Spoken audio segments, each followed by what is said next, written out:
It's good to see you all again, and thank you again very much. Ben told you we will be relying on the evidence rather than the hyperbole and the personal attacks, and he was right.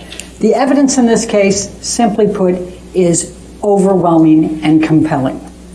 In the 6 weeks, we're going to try to show you as much as we possibly can. There are many, many, many photographs. Now, you heard Ms. Vasquez try to say, oh, you can't trust those, it's not the originals. She's got that wrong. It's not from the original devices. Ms. Heard took all kinds of photographs, and her friends took photographs, and all of those remained on the cloud, and all of them have been imaged, and all of them have been examined by their IT experts, and they cannot discredit one photograph. Then she says, oh, and it's got a photo editing thing. Well, all iPhones have the photo editing. It's where you can make it a little lighter or darker. You can move it to the center or not. That doesn't discredit the photographs, and we will have an IT expert who will testify that all of these are legitimate, authentic photographs. Not only that, but Ms. Heard produced all of her different devices over the years, including her most recent laptop, and they were pulled from many, many sources, and all of them are identical. So if she was going to go in and try to manipulate, she would have had to do it everywhere. And Ms. Heard will tell you she doesn't have that level of talent. There may be a couple of you on the jury who have that talent. She does not have that talent. They're all very legitimate photographs, and listen carefully to the evidence from the experts, and you will find every single piece is authenticated and is true. And they show bruises, and they show cut lips. They show hair pulled out of her hair. They show all kinds of, they show two black eyes when he headbutted her. Those are all going to be there. We also are going to show you a video, and I'll talk about the time frame of it. Ms. Heard took that on her iPad, and it was one day when she was in the kitchen with Mr. Depp, and it was February 10th, 2016, and he's on a tear, and he's going around, he's yelling at her and being abusive to her, and he's slamming the kitchen cupboards, and they're glass, and you can hear them rattling, and you can hear them breaking. Then he goes over with a big glass of wine, and he has a huge bottle of wine, and he pours more in there. And then she says, did you drink all of that? And then he sees that she's videotaping him, and bam. That's going to be a pretty graphic one for you to see. Then you're going to hear audio tapes, which are pretty significant too. Ben told you about the May 2014 Boston plane incident, we call it, where he kicked her, where he was so drunk and he blacked out. Well, Amber audio taped him when he went to the back of the plane and passed out and was moaning loudly. You will hear that. You will also hear some other audio tapes that are very significant. One of them in Australia, at the end of the 3-day hostage situation. You will hear, apparently Mr. Depp turned on Ms. Heard's iPhone. She was never allowed to have a password, by the way. He would never let her do that during their relationship, but he must have inadvertently turned it on. There's 5 hours of audio tape. It's during the cleanup of all the broken glass and the liquor and the urine and the blood stains and everything else in that house. And you can hear his handlers talking about it. You can hear them talking about trying to find his finger. And that you can hear them say, she's stone cold sober. You will hear all of that. It's very, very significant evidence. What this is going to tell you is the story of a very different Johnny Depp. It's one who is always, well, I can't say always, because he has the charismatic side that Amber fell in love with. But he has an enormous amount of rage. You will see the medical records and hear from the psychiatrist that talked to him for a while in 2014, where he admits that he has rage, that he's like a demon, that he views his wife, Amber, like his mother and his sister that he hates. That's what you will see. You will see that. And it'll be fueled by the alcohol and the drugs.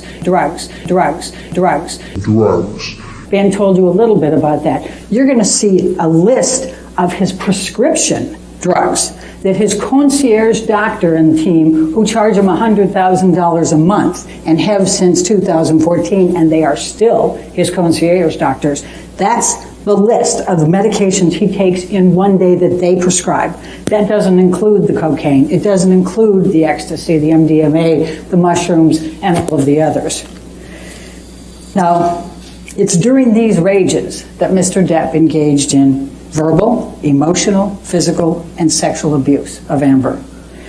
Let me introduce you to Amber, the lesser known person here, and I know when we were doing the voir dire, none of you had even watched as much as 3 of her movies, so I'm going to tell you a little bit about Amber. She's 35 years old. She's from Austin, Texas. She grew up outside of Austin, Texas. She has a daughter, Una, who turned 1 last week. Amber grew up in an area, her father was a construction worker, primarily a painter, but he would break horses as part-time. They lived out on a ranch area. Her mother, Paige, who died 2 years ago at age 63, dropped out of medical school to marry Amber's father. She worked for the state of Texas in intranet communications. They grew up very poor. Amber has a sister, Whitney, who's 16 months younger than her. And you will see and hear from Whitney later because unfortunately she also witnessed some of the abuse. Amber rode horses with her father. She tried to work with him to help him break the horses. She remembers having a broken arm at least 4 times, being in casts during that time. But there were some things she learned from breaking those horses that was very significant. Her father taught her she couldn't show fear, she couldn't show pain, and she couldn't show emotion. That's how she could break those horses. It's significant for you to know that so you can understand how Amber could have remained in this relationship with Mr. Depp for as long as she could and the dynamics of some of the abuse you're going to hear about, because that's what would be her instinct, is to stand up and not let him show that he's caused the pain, that he's caused the fear, that he's caused the humiliation. You'll hear about a long line of jobs that Amber started from back, age 12 as soon as she could, working in a soup kitchen. Well, that was volunteer, but then she took all kinds of miscellaneous jobs, lifeguards, everything else, trying to improve herself. She's not somebody who had a great break. What happened was she got recognized by a Hollywood agent who expressed some interest in her. She took her $180 that she'd saved up and she went to LA. That's all she had to her name. The testimony will be she worked all kinds of different jobs when she was in LA, anything that she could get. And she would go on, but she didn't have a vehicle, so she would go on buses, and she'd go up to six different auditions in one day. She'd have a map, and she'd have in the bus, and then she would just go around. She had a big sweater, so she could change underneath it to whatever the role was, so that she could get things. And she wasn't going for, famous actor roles. She was taking one-liners. She was taking extras. She was doing anything she could to make money to survive. And then you know what she did with it? She gave a bunch of it back to her parents. She started helping support them. Then when Whitney graduated from high school, she brought her out to LA and put a roof over her house and put her through community college. She took care of her family with what she made. When she met Johnny Depp in 2009, when he hired her for Rum Diaries to star across from him, she felt like she was pretty successful. She'd starred in some roles. She had an apartment. She had a vehicle, a Mustang. She could go to Starbucks. She could afford Starbucks. She viewed herself as doing pretty well at that point. Now, during the Rum Diaries, she got to know Mr. Depp. Not true that she was pursuing him or anything else. She was in a long-term relationship with Tasha Van Ray, and he was in a long-term relationship with Vanessa Paradis. Neither of them had any kind of romantic relationship at that time. When she departed from the Rum Diaries in 2009, Johnny started pursuing her. In fact, he sent her a number of gifts. One of them was a guitar, and she returned it. Now, 2 years later, fast forward, that's when the press junket started. And that's when she had to come back and meet with him, and they ran on the press tours. At that point, she had ended the relationship with Tasha Van Reed, and he said he had ended his relationship with Vanessa Paradis. So during the press trips, that's when they started dating, and by both accounts, fell madly in love. She loved the side of Johnny that we see in the movies, the charismatic one, the charming one, the generous one. That's the man she fell in love with. But sadly, the monster came in the way.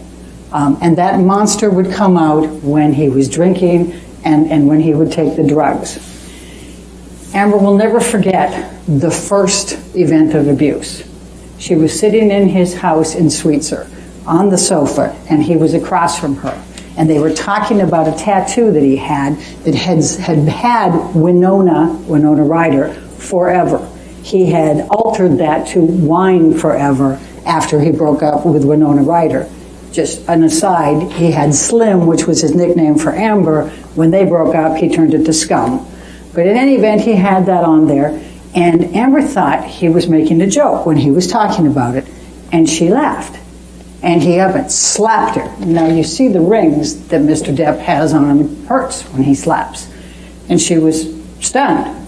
She had no idea what to think. And she kind of laughed thinking that, well, maybe that was a joke. What just happened? And he slapped her again. And then she just froze and just looked. And then he hit her again, and this time it knocked her right off the sofa onto the ground. And she remembers her face was in this dirty, filthy carpet. That's what she remembers and fixated on, the dirty carpet. And she's thinking, oh my God, I have to leave. I have to leave. But I love him. I have to leave. But I love him. And she sat there for the longest time. She laid there for the longest time. Then Johnny came off the sofa, got on his knees, started crying, told her he was very, very sorry that he had done this. It would never happen again. And he said some very significant words. I thought I had put the monster away for good. That's what he said to her that day. Well, Amber ended up leaving that day, and she went out to her car, her Mustang, and she remembers that it was cold, and she sat in the car for the longest time, and she remembers watching her breath because it was cold, and she was thinking, I have to leave him, but I love him. She just kept thinking that. She finally drove away. But Amber made the mistake that millions before her and millions after her have, who are victims of domestic abuse. She chose to stay and try to fix the problem, and thinking that she could do that. So she stayed. Now Amber was also, she grew up in an abusive family. Her father abused her mother, and sometimes she and Whitney. So she had that cycle in there, just as you've heard that Johnny had that cycle in his house. And so what's the normal to them is a little bit more difficult than some of us can understand. You will hear expert witness testimony about the cycles of violence and what happens with these people and how they react and all the dynamics of thinking they can fix them. She thought all the way through she could fix them. If she can just get them sober and clean, then everything was going to be that wonderful side that she fell madly in love with.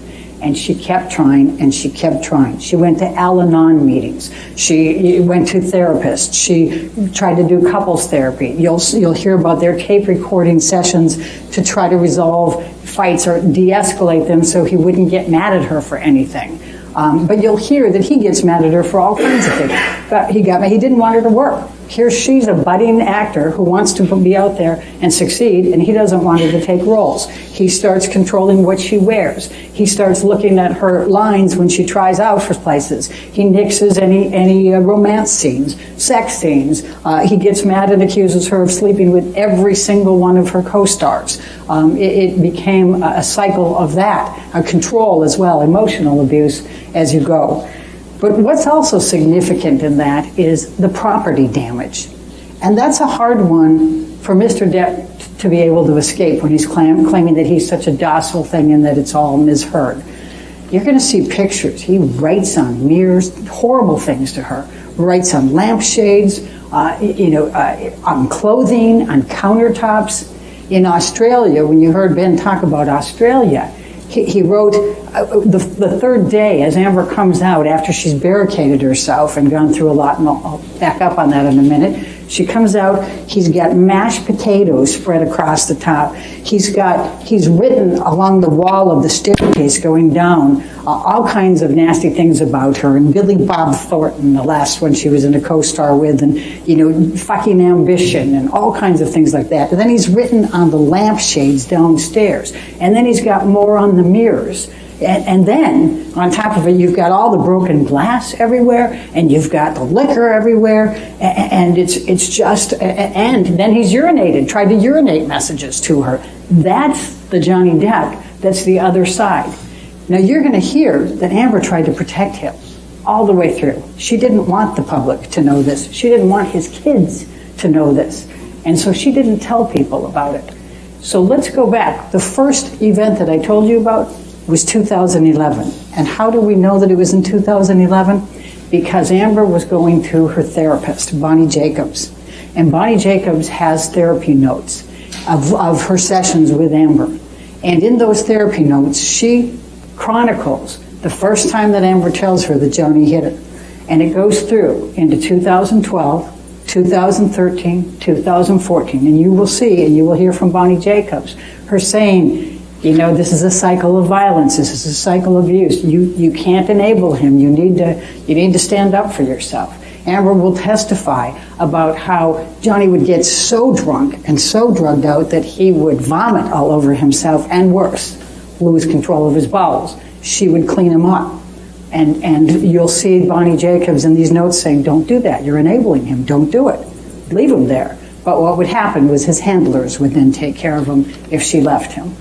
So that's the story you're going to hear on that. Let me just tell you about a few of the events. And I'm going to start in Australia. That's the 3-day hostage. She gets there. Now, you will hear Mr. Depp testify under oath that for 15 to 18 months before the March 2015 Australia event, when he's there filming, that he's been sober, clean and sober. Then you'll see all the text messages for the last 18 months in which he's scoring drugs, in which you'll hear testimony from people in which he's gotten drunk and you know, taken all kinds of different drugs. The whole time, he doesn't get clean and sober.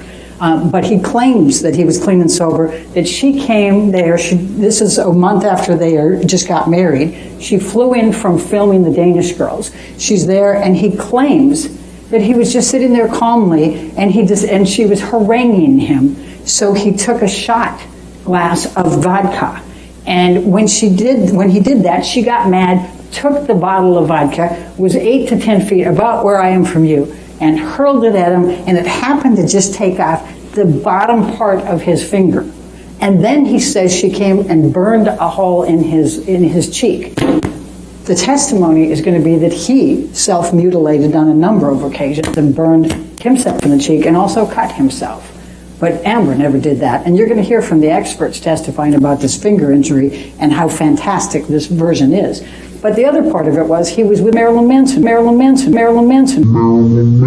for the week before, scoring on cocaine. You'll see text messages of him getting it from his handlers, the cocaine and the liquor, and you'll hear so much before that.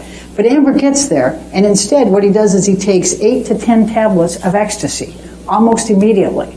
And the next 3 days are just a cycle of very, very, very violent activity by him.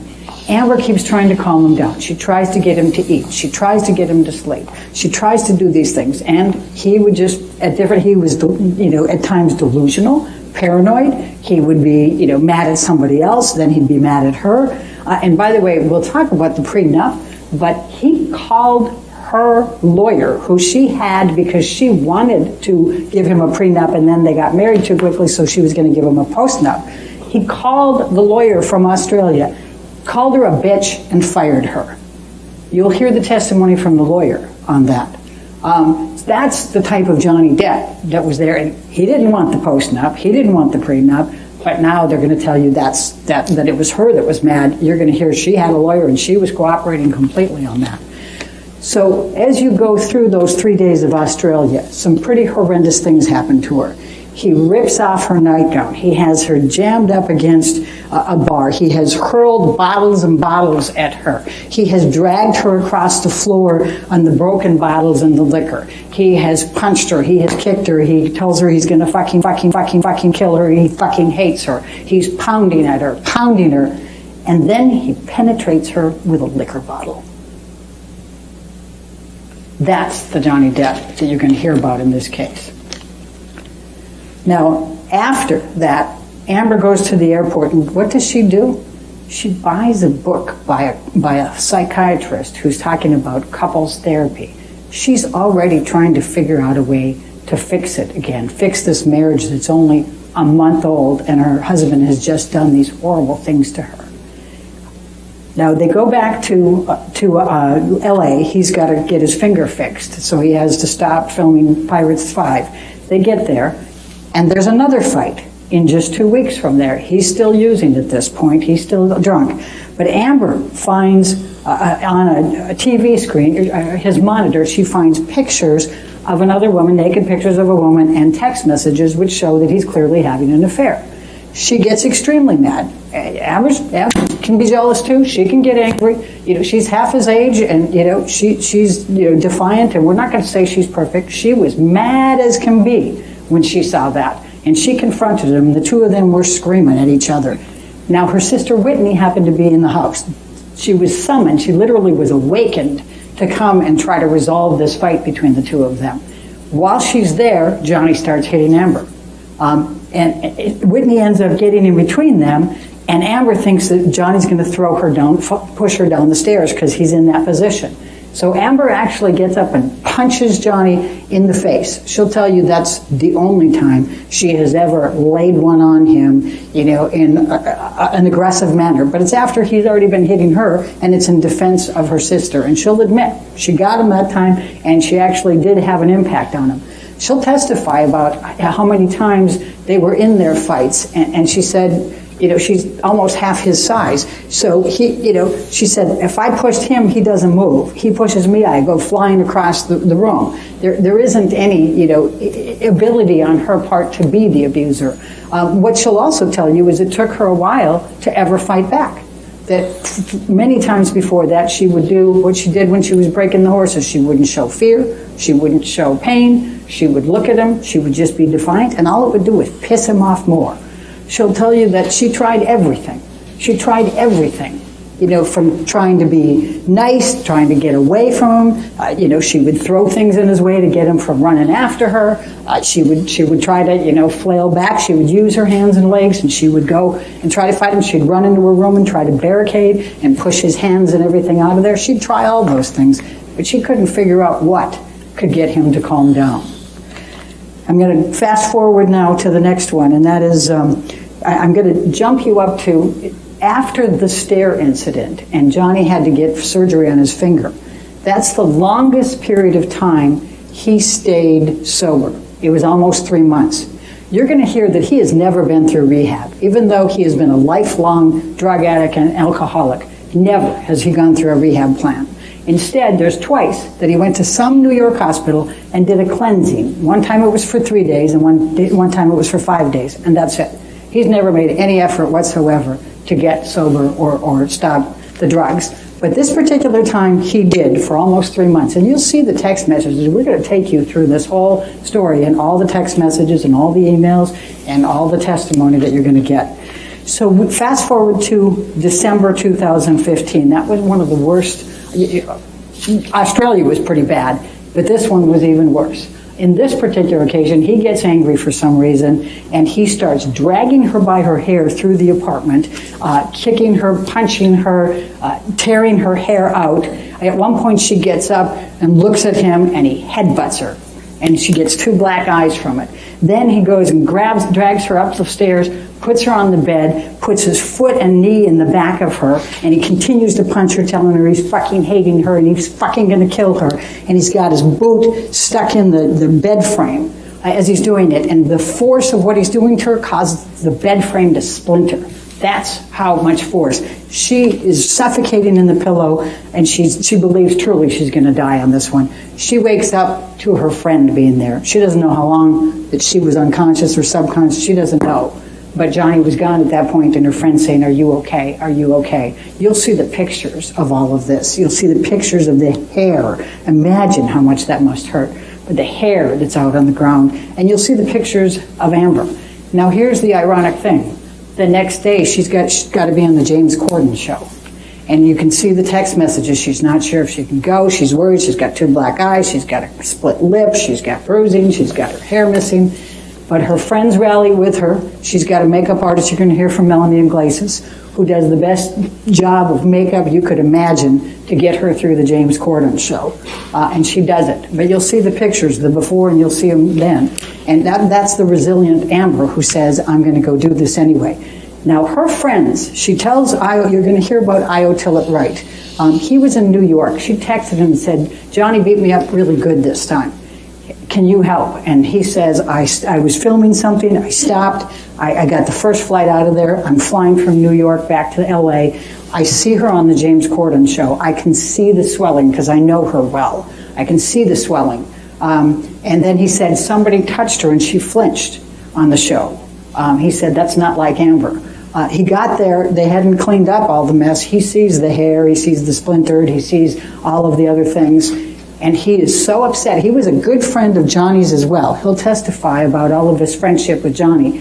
But he put his foot down on that one and said, you need to have consequences. You cannot do this to Amber anymore. I am not your friend anymore.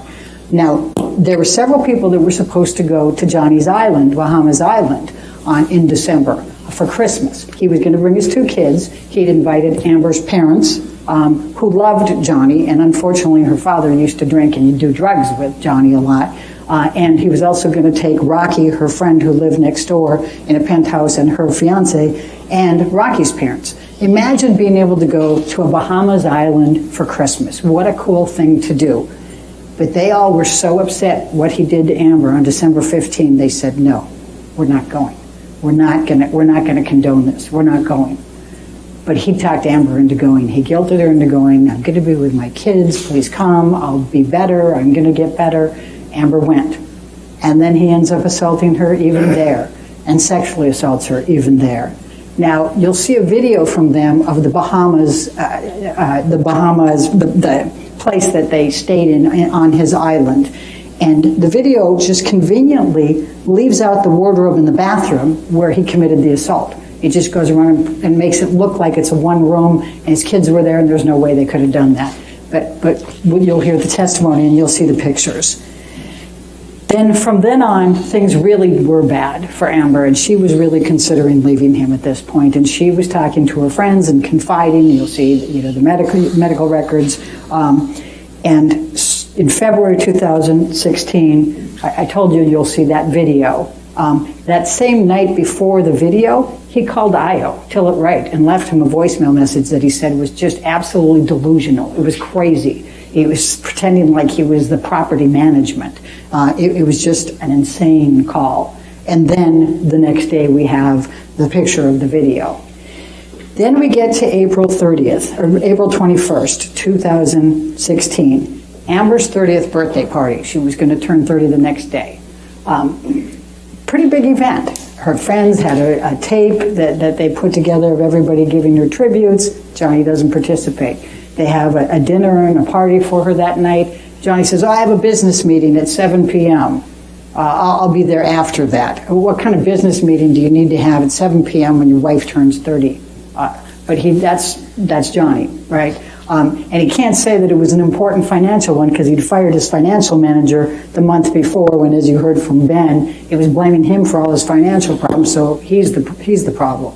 So he shows up late, drunk, drugs, and after everybody, and he's even drinking while he's there, and he's telling the other friends, and you'll hear from one of them, that he's saying, hide the bottle from Amber, hide the bottle from Amber. When they all leave, she expresses her disappointment. He gets mad and assaults her again, including sexually assaults her. Then he goes away, and he doesn't come back for a month. Now, this is an important event, May 21, 2016. This is the last one, and this is the final straw that leads up to the DVTRO, the Domestic Violence Temporary Restraining Order. So he says he's coming over to get some clothes. He's going to go out on tour. She says, okay. He comes over, and his mother died the day before, and he's already in a state. He's been drinking. He's clearly high. And he comes in, and he's got on his mind this obsession that when she, on her birthday, go back to her birthday, the next day she and her friends went to Coachella, but his housekeeper had come in to clean after that, always did, and the housekeeper had found some feces on the bed, and had been upset about it and taken a picture and sent it to him. So all of a sudden, a month later, he's got it in his head that Amber has conspired with her friends to defecate on the bed. It's human, not dog, even though they got 2 dogs and one of them has major problems. You'll hear about Boo and Pistol. And somehow Amber was doing this so he would get back there and find it, even though he had no intention of coming back, and even though the housekeeper was there. And he won't lose it. He won't get rid of it. He's just obsessed with it. Then he decides that it's Io Tillett-Wright who did it, even though Io wasn't at the birthday party and wasn't even in town. So Amber gets Io on the phone. Io's in New York. And she says, this is what Johnny says. Can you please just calm him down? Tell him this isn't true. Tell him we don't have a conspiracy here. And Io's thinking, what? And you'll hear from Io, he'll say, Amber's fecal phobia. I mean, she can't even, she's so embarrassed about that stuff. She would never conspire, never do anything like that to him. So they're kind of laughing at the absurdity of it, and that was the biggest mistake, because that triggered his anger. And then he started hitting Amber. He grabbed the cell phone from her, wound it up, and bashed it into her face. And you will see the pictures, you will see the bruise there, and you'll see the form of it there. Now, I was very, very upset. He's worried because he knows about the December 15, 2015, and he says, Amber, get out of there, get out of there. Are you safe? Get out of there. As Johnny's storming around, and he calls Rocky, who lives next door. And then he calls 911. And it's not clear, whether Amber said call 911 or he said call 911, but he calls 911. But he's in New York, and he's genuinely concerned for her safety. So he calls 911 there, and he calls a friend in LA and says, please call 911 and just tell them this, so they get somebody there so we can get somebody fast. I don't know what's going on. So the police are called twice, essentially. And now, here's what happens next. Johnny goes around and he trashes the apartment before he leaves. He loves to do that. You're going to hear about his penchant for that. Does it a lot. And you'll see a picture of him in the elevator afterwards, leaving with his bodyguards, and he's a little agitated there. And the police are called. You will see pictures of Amber with metadata on them, both before, during, and after the police officers are there. But what happens is Amber calls her attorney, the one that she had consulted after the December 15 event. And the attorney says, if you press charges, they'll arrest him. And Amber says, I can't have that happen. I don't want his kids to know about this. I don't want the public to know. I can't have that happen. So when the police show up, she refuses to cooperate. She says, on the advice of my attorney, I'm not going to cooperate. But her friend, Rocky, whose fiance was there, Josh, at this point, he takes them around and shows one of the police officers all the property damage around the house as well. And the police officers say to him, look, she's got the red mark on there. If you just give us the name, we'll go get him. And he says, I can't. She won't let me. So they leave. Now here's what happens and creates all of the noise here that you're going to have to deal with. So the police officers don't make an incident report. They don't take a report. They don't document the property damage. They don't document the facial damage. Instead, they go out and they write on their CAD, that's their little system in there, they write verbal dispute only, victim uncooperative. That's their language for we don't have to write a report. You'll see that the police officers have another one later that night, and they put verbal dispute only. That's their magic language. Now, that's notwithstanding that you will see these pictures, but Amber wasn't cooperating with them, and they were quite convinced she wasn't going to. So as many domestic violence, calls that they take, they're not going to, this is one that they figure it's gone. Now, the other police officers come 2 hours later. They've cleaned up the place at this point. They don't know that these police officers are arriving, but when they do arrive there, they try to discourage them even from coming in. Josh answers the door, says, no, the other police officers were already here. And he says, and they say, no, but we just have to see her. And they have body cams, by the way, so you'll see the body cam footage of this.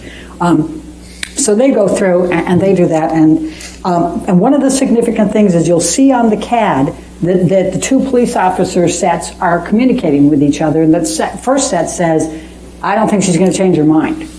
And they know who the officers were the first time because they say officer signs. You'll hear this and you'll see it in the body cam footage. So they go through, Amber says, no, everything's fine. You can see on there, and they leave.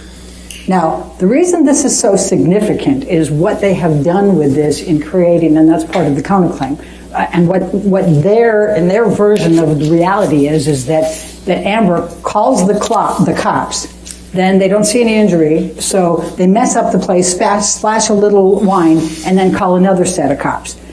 Does that sound like the situation here? No. No, and it's really important to look at the evidence and think about this. You'll hear from many, actually, I don't know how many of the police officers we'll put on, but we have, between 4 and 6 LAPD police officers and experts who will say those police officers, even when she declined to cooperate, should have taken a report. They should have documented it. That was police policy. So when faced with this big public DVRO and all of the publicity later, now they go back to the police officers and say, hey, wait a second, you didn't take a report, you said it was a verbal dispute only. They're stuck. If all of that was true and they admitted it was true, then they violated policy by not doing the report because they were supposed to take a report.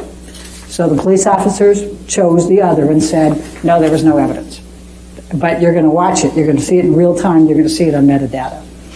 So Amber goes to get the domestic violence TRO. You're going to see the letter that her lawyer wrote to Johnny Depp's lawyer that week, telling them that that's what she was going to do but giving them opportunity here to be able to resolve it, to get a mediator, just make sure that she's safe, that she can stay in the residence until they figure things out, that she can drive her vehicle until they figure it out, some attorney's fees, whatever. You're going to see the letter.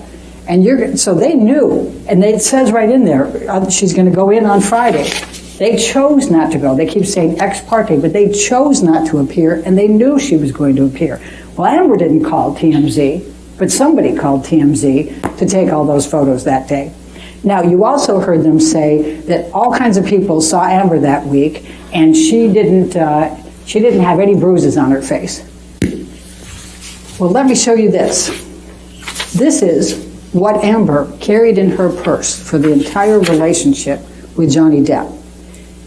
She's an actor. Do you honestly think she would have left her apartment ever without makeup? Do you think that she ever would have wanted other people to see her bruises and her cuts? This was what she used. She became very adept at it. And you're going to hear the testimony from Amber about how she had to mix the different colors for the different days of the bruises as they developed in the different coloring, and how she would use these to touch those up to be able to cover those. She also used concealer, foundation. You'll hear from her makeup person that Amber didn't even leave her bedroom without having foundation on. And one of the people that was at the building testified, he said she had makeup on and it would have covered that bruise. So that's the testimony on that. Now, let me talk about the divorce just for a moment. So they go through, they have the 2 months of trying to resolve the divorce. Ben already told you that they signed a joint statement in which Mr. Depp admits that she did not make any of these allegations falsely and not for financial gain. But they brought up the donations, so I want to talk to you about the donations for a moment. Now, here's the story. Amber didn't have a prenup. She didn't have a postnup. She was more than willing to do that, but as I told you, Mr. Depp fired her lawyers and said, only till death. That's the only way we're going to part is through death. We don't need a postnup. We don't need a prenup. That's Johnny.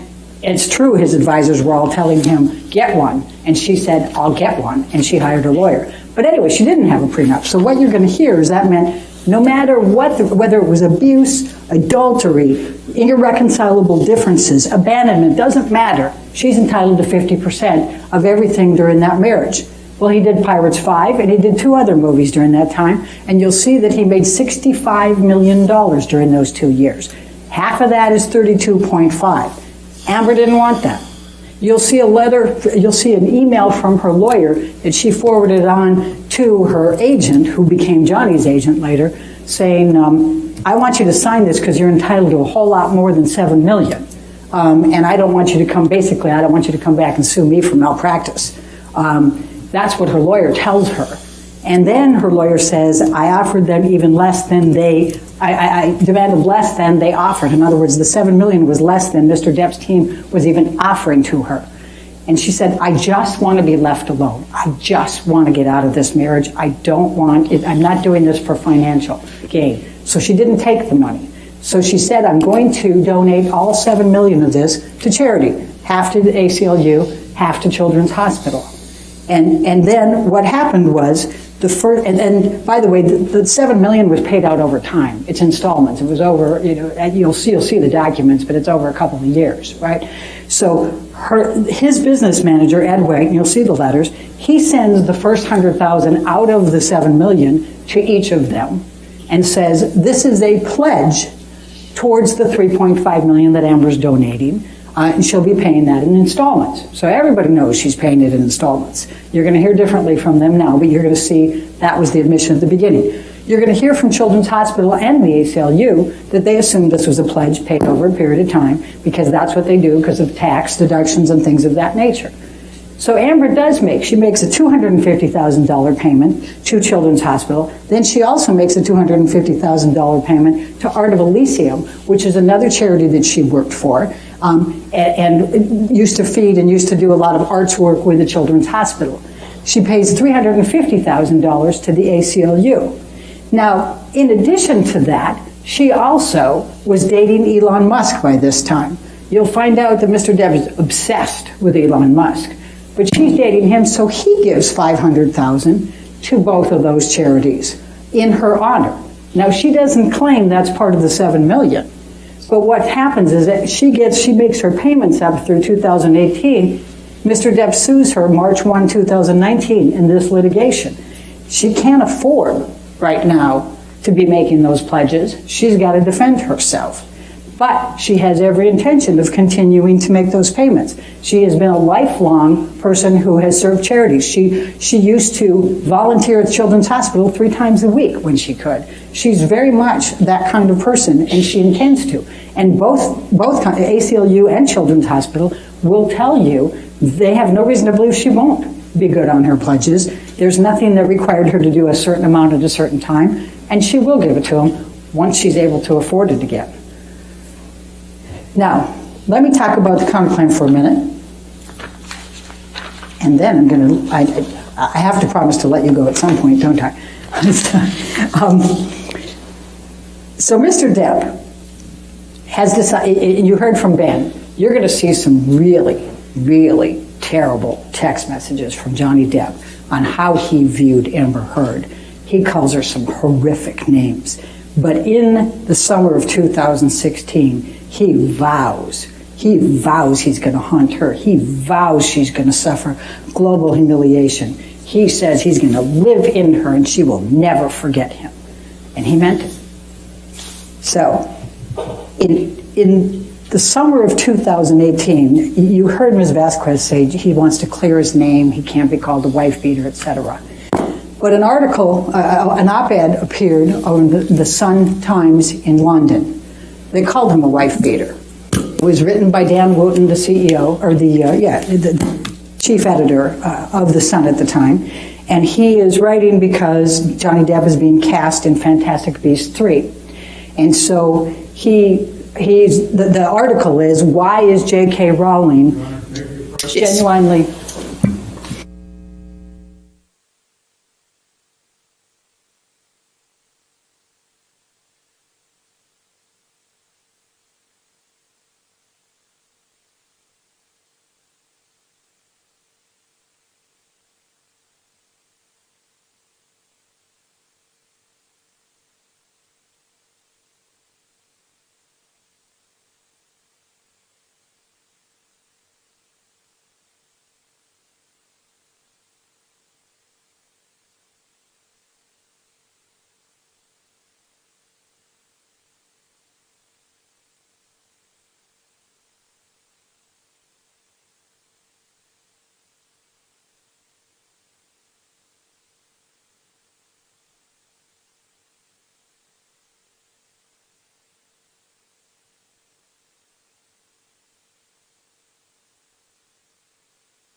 So you will hear testimony. Let me back up a little bit.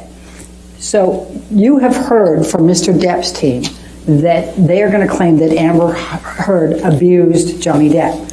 You also are hearing from them that he says that she cut off his finger. When you look at the text messages and you look at the emails, you will see that in every one of those, Mr. Depp said to Dr. Kipper, to David Heard, Amber's father, and to others, I cut off my finger. You will see that. He never, throughout the entire time he was married to Amber, ever claimed that she hit him. He never, ever, throughout the time he was married to Amber Heard, claimed that she cut off the finger.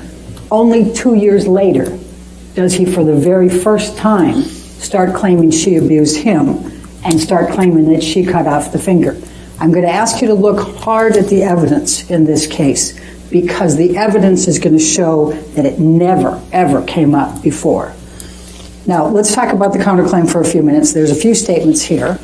Now, they've said, why are you suing Adam Waldman? You heard from Ben that Adam Waldman didn't come into Johnny Depp's life until October 2016. He wasn't there for any of their marriage. He doesn't have any personal knowledge of their marriage. Everything he does is based on Johnny Depp. Johnny Depp used Adam Waldman as his agent, and you will see a bunch of texts where he's saying, yeah, man, he's going after these people. He's doing all this stuff for me. He's suing my business manager. He's suing the lawyer. He's going at, he's doing all this.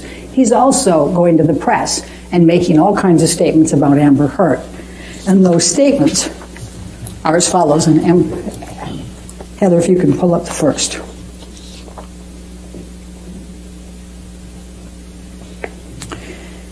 The first one is Adam Waldman, Depp's lawyer, said afterwards, Amber Heard and her friends in the media use fake sexual violence allegations as both a sword and a shield, depending on their needs. They have selected some of her sexual violence hoax facts as the sword, inflicting them on the public and Mr. Depp. Now, there isn't any sexual violence hoax. There isn't any hoax at all. But he's out there affirmatively stating that she's got this conspiracy with her friends and she's making these things up. And it's very, very damaging and harmful to her. The testimony will be that these Depp fans take and run with these things. And you're going to hear from an expert who talks about computer-wise, when you search the hoax and you see that it just spreads out into the internet and the social media and generates a lot of negative publicity for Amber. Statement 2, please. This was made in April of 2020. Depp's lawyer, Adam Waldman, said the various discrepancies prove that nothing Heard and her friends said about the events of May 21, 2016 could be considered credible. Quite simply, this was an ambush, a hoax. They set Mr. Depp up by calling the cops, but the first attempt didn't do the trick, he told DailyMail.com. The officers came to the penthouses, thoroughly searched and interviewed, and left after seeing no damage to face or property. So Amber and her friends spilled a little wine, roughed the place up, and got their story straight under the direction of a lawyer and publicist, and then placed a second call to 911. Now, I've already told you all about the events of May 21, but you're also going to hear from the second set of officers. There's no way that Amber was trying with her friends to now get charges pressed against Johnny. They'd cleaned everything up. They didn't want him in there. The absolute opposite of what he says there. The third statement, if you may. Depp's attorney, Adam Waldman, said, when Amanda Day Cadenet, that's a friend of Amber's, Amber Heard's best friend and Me Too activist, recants her support for Ms. Heard and testifies against her, you know we have reached the beginning of the end of Ms. Heard's abuse hoax against Johnny Depp. Amanda Day Cadenet never testified against her, but that's not the part that we're claiming is the defamation. It's abuse hoax against Johnny Depp. In other words, in all of these articles, he's saying that she created an abuse hoax, and you're going to make those determinations of whether that's true or not. But what we're going to show you is that not only was tremendously damaging to Amber emotionally, and you're going to hear from an expert on domestic violence and intimate partner violence, IPV, about how those triggers happen when you have somebody who's gone through all of this and she's trying to heal and she's trying to get past this, and then bam, you come in there and you inflict this and put this out in the public, and everybody runs with it. There's over 1 million, we're going to tell you about 1 million different searches on the Twitter from these different hits, how that impacts her emotionally every time somebody calls her a liar for what she went through and how hard she tried to protect Johnny Depp so that his children and the public never found out about that Johnny Depp, and how much that has harmed her and how much emotionally that's impacted her and re-triggered. But we're also going to talk to you about the reputational damages for that. Amber made it through the divorce. Then she got cast in Aquaman. A few of you saw that. That was a blockbuster. It was the highest grossing movie in DC Films history ever, up to this point. It hit over $1 billion in a very short period of time. It was a mega hit. She was moving forward. Then she gets hit with these defamatory statements and all of the Depp followings and the computer and Twitter and everything else. Nobody wants to touch her. And you're going to hear from an expert who's going to say, look at Jason Momoa, look at Gal Gadot, look at other people who started coming up in those tracks from she was Justice League and then Aquaman. Look what they're getting. They're getting commercials. They're getting all kinds of different film opportunities. These are the things that she would have gotten. Nobody will touch her. She's a pariah. And we're going to ask you, as Ben said, to hold Mr. Depp responsible. Enough is enough. But we're also going to ask you to hold him responsible and try to fully and fairly compensate Amber for what he has done to her. Thank you very much. Thank you, Ms. Bredehoft. Based on the time, ladies and gentlemen.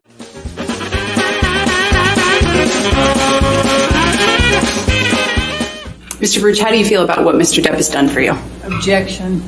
Well, you know what? No, I'll go ahead. Okay, go ahead. Let's withdraw. Go ahead. You can answer the question. Cross-examination. Let's start with the makeup.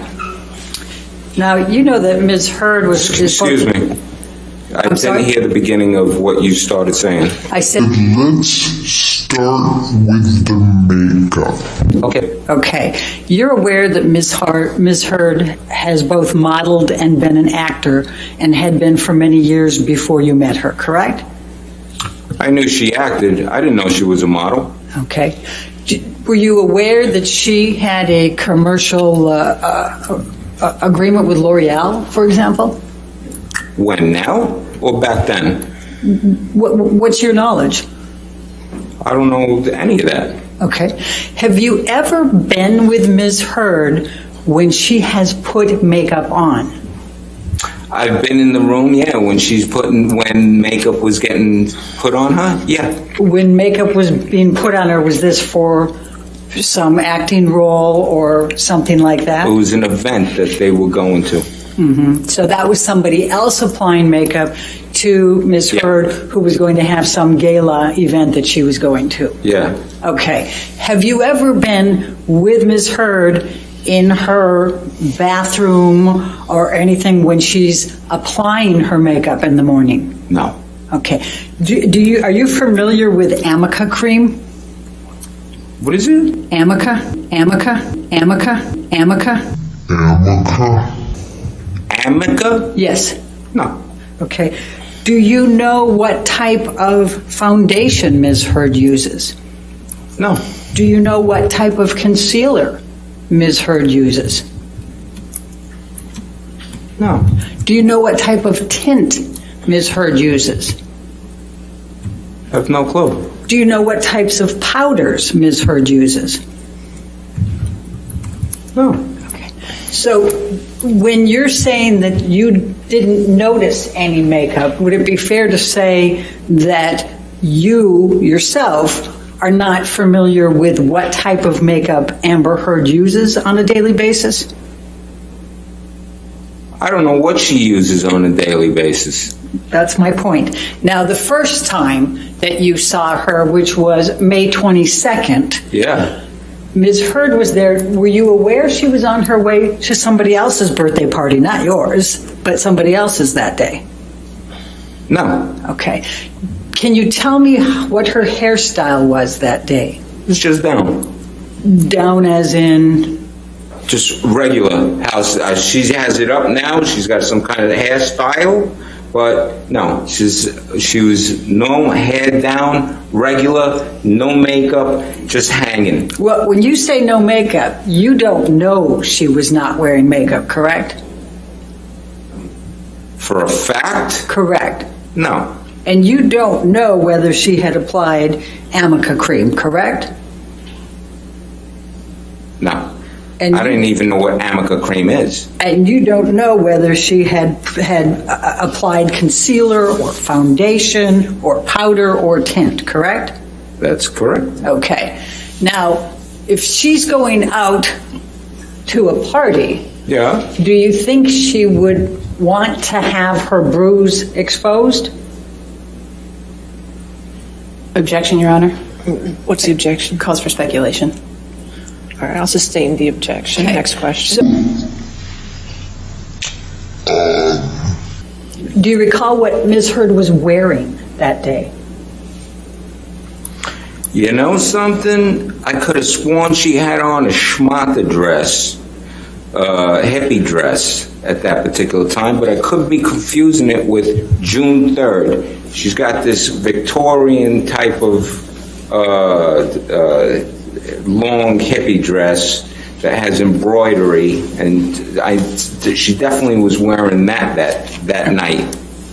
All right, but let's go back to May 22nd. Do you Yeah. recall what she was wearing? I could have sworn she was wearing another schmata dress that I've seen her hanging around the apartment with. And do you recall what color? No. Okay. Do you recall what jewelry Ms. No. Heard was wearing that day? No. Okay. Now, you indicated that there was a security guard there, and there Yes. was Josh Drew, correct? And was there anyone else there? Yeah, the two locksmiths. Okay. And also in the apartment, for a fleeting second, a person went walking by and who seemed to me looked like it was Raquel Pennington, but it could have been another friend that was supposedly staying with them. Okay, so you saw somebody come by. So how many? No, go through the living room and then they're out of the picture because they went upstairs. So that's somebody that else was in that room but walking by. Okay. Yeah. So, and you talked to Josh. What did Josh tell you? Josh When? Drew, he took you to the side. What did he tell you? Objection, Your Honor. Hearsay. All right, I'll sustain the objection to hearsay. All right. Before you spoke with Josh Drew in the other room, what, if anything, had been said about what Mr. Depp did the night before? Objection to the extent it calls for hearsay, Your Honor. All right, be a hearsay objection. I'll sustain that objection. Next question. I'm asking what, if anything. I'm asking what if anything. That was still implicit hearsay. But he already testified about what Amber said. I'll go back to that. Okay. So what exactly did Amber Heard tell you happened the night before? As I was walking up the first time, she turned to me and said, Johnny came by last night and got violent. So I'm changing the locks on penthouse 1, 3, and 5. Don't worry about your place. Okay. Did you ask her for any more specifics on what she About meant by changing getting locks? violent? Huh? Did you ask her for any specifics about what she meant by he came by and got violent? No. Okay. Okay. Well, I'm going to jump you to the next day for a few, and then I'm going to come back. But let's go to the next day. So the next day, you testified that you saw her twice, correct? From Sunday? No. Monday I saw her once in the morning. I want to That's when say she around came by 12. to ask if you could have the key, or that you could leave the key for the house. Right, for Hilda. And you weren't feeling well, right? That's right. Okay. So you wouldn't have been standing very close to Amber, right? Because you were sick? Well, I opened up the door and I'm holding the door. We're like 3 feet away from each other. Yeah. Okay, and you told her you were sick, right? Yeah. Okay. Do you know where she was going out someplace, correct? She was going somewhere. All right. She wasn't going to be there. All right. Do you know whether she had applied any Amica cream that morning to her face? No. Do you know whether she had applied any concealer to her face that morning? No. Do you know whether she had applied any foundation that morning? No. Do you know whether she had applied any tint that morning? No. Do you know whether she had applied any powder that morning? No. Okay. Now, the next day... I can tell you, she looked like she wasn't wearing any makeup. Right, and would you agree that people who are models and actors can be pretty darn good with putting makeup on so that you can't tell they're wearing makeup? Objection, Your Honor. Foundation calls for speculation. I think that's a fair question to ask him. I'll sustain as a speculation. All right. Next question. Do you have any knowledge of the skills of Amber Heard with respect to putting on makeup? Well, it can't be that good because she's got a friend who is a makeup artist who came over to do makeup, but I don't really know. Right, and that makeup artist that comes over does it when she's going to be on some show or in some big public event or gala, right? Yeah. Yeah, that makeup person, and you're talking about Melanie Iglesias, right? Right, yeah, exactly. Okay. And that makeup person doesn't put Amber's makeup on every day for her, does she? I wouldn't know. How many times did you see Melanie Iglesias put makeup on Amber? One time. Okay. It's just one time. Okay. So she wasn't living at Amber's house, right? No. I hung out with her and her husband and Johnny and Amber and over there one time eating and then another time was when I met her that seeing her do makeup for these guys. Okay, so you're not saying that Amber doesn't know how to put makeup on herself, correct? Oh no, I'm sure she does. Okay, but again, I would think she does. But for the most, I'll tell you what, over 3.5 years, living around each other, for the most part, she's not a makeup wearing person, completely natural. Her, Rocky, total great complexion, Texas natural girl next door, no makeup wearing, hanging out. did Amber ever tell you she was not wearing makeup? Did she ever tell me? In any of those 3.5 years that you're saying she wasn't wearing it around the house, did she ever say, I don't have a stitch of makeup on? As many times as she's told me, I am wearing makeup, which is, I can't remember. So I don't know. Yeah, no.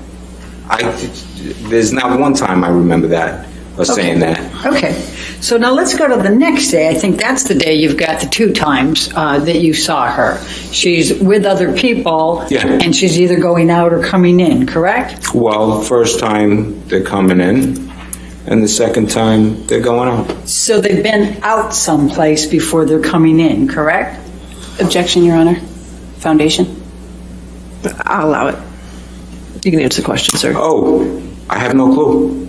Okay, but they're physically entering the house. In other words, they haven't been in the house, they're coming to the house from someplace, right? Oh, I would have no idea. When I walked out, who knows? They might have been out and in twice before that, but I don't know. They could be coming from another apartment, coming, to go there. And I'm seeing them, it could be the second time that they're entering this apartment, or the first time, or the third time. Yeah, I don't know. Okay. I have no idea. And do you know, so you don't know where they were? No, And so you have no idea whether they were out in public someplace, correct? No, of course not. I wouldn't know that. All right. And then the later time that you saw them that day, they were going out. Is that correct? Yeah. Okay. And do you know whether Amber had any Amica cream on that day? No, I don't know. And I'll try to make this faster. Do you know whether Amber was wearing concealer, foundation, powder, or tint that day? I don't know. Okay. Now, the next day, I think you said it was she and Whitney, is that correct? On Wednesday, yeah. Okay. Yeah. Okay. And again, do you know whether she was wearing any Amica cream? Sir, if you could just answer I'm this sorry. question. I'm totally sorry. I'm Thank you, sorry. sir. That, no. And do you know whether she was wearing concealer, foundation, powder, or tint? No. Okay. Can you tell me what Amber's hairstyle was on the 23rd? That's Monday. Like I said, when she knocks on my door, hands down. Okay. Can you tell me what she was wearing that day? Not exactly, but if best of my recollection, pair of dungarees and a t-shirt. Okay. At the time when she knocked on my door to give me the key, if she went home to go change or something like that, I got no clue. Okay. Do you remember what color the t-shirt was? I think it might have been white. Best of my recollection. Do you remember what jewelry Amber had on? Oh. Okay, let's go to the next day, the Wednesday, and you've got all these people here. Next day is Tuesday. Okay, next day, Tuesday, is when you had the bunch of people coming together to her house the first time, right? Right. What was she wearing then? You want to know something? I do remember of a women's beige long coat. Kind of like a woman's, not a raincoat, but it could be similar to that. It was a beige, long, kind of looking like a business coat type of thing. The female version of a Colombo jacket. Okay, and what was she wearing under it? Oh, I have no clue. Okay, and do you remember what jewelry she was wearing? No. Okay. Now, you said that on the 22nd that you kissed her on the cheek. What day? The 22nd, your birthday? 22nd, Sunday, yes. Okay. So when you showed it the first time, you went like this, right? And then the next time when you said you did the kisses, you went like this. What's your typical way of kissing women when you greet them? Say goodbye. I'm not understanding any of what you just did. Okay, so when you, well, I'll just leave it at Amber. When you, I take it that you would regularly kiss Amber on the cheek when you used to say hello and to say goodbye? Yeah, Okay. absolutely. And tell us how you did that. Objection, Could you Your Honor. show us how you did that? Which time? Regularly? Did you have a different way of kissing her on the cheek different times? Or did you have a general way that you would greet or say goodbye to Amber with kisses? It's a regular, you give a peck on the cheek, or, like you just touch cheeks and Okay. that's that. So it's a pretty soft, it's kind of like almost a superficial one, or is it a really hard one on the cheek? No, it's, you kiss someone on the side of the cheek. I don't know, pressure-wise, what kind of talk is there? I mean, is it just one of these little pecks, or is it much harder? No, it's a regular. You touch, you touch and boink, and that's that. Okay.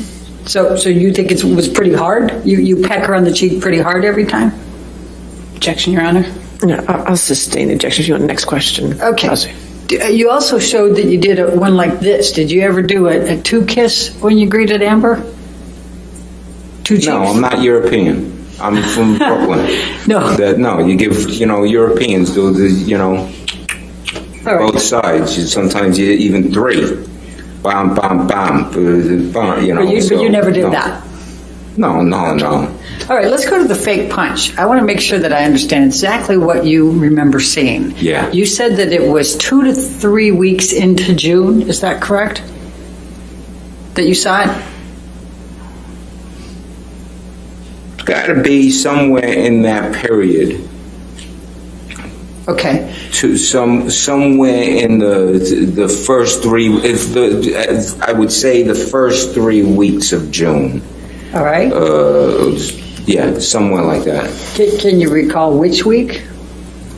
No. Okay. So you saw Whitney and Amber. Was there anyone with them? No. Okay. Do you recall what either of them was wearing? Long jackets.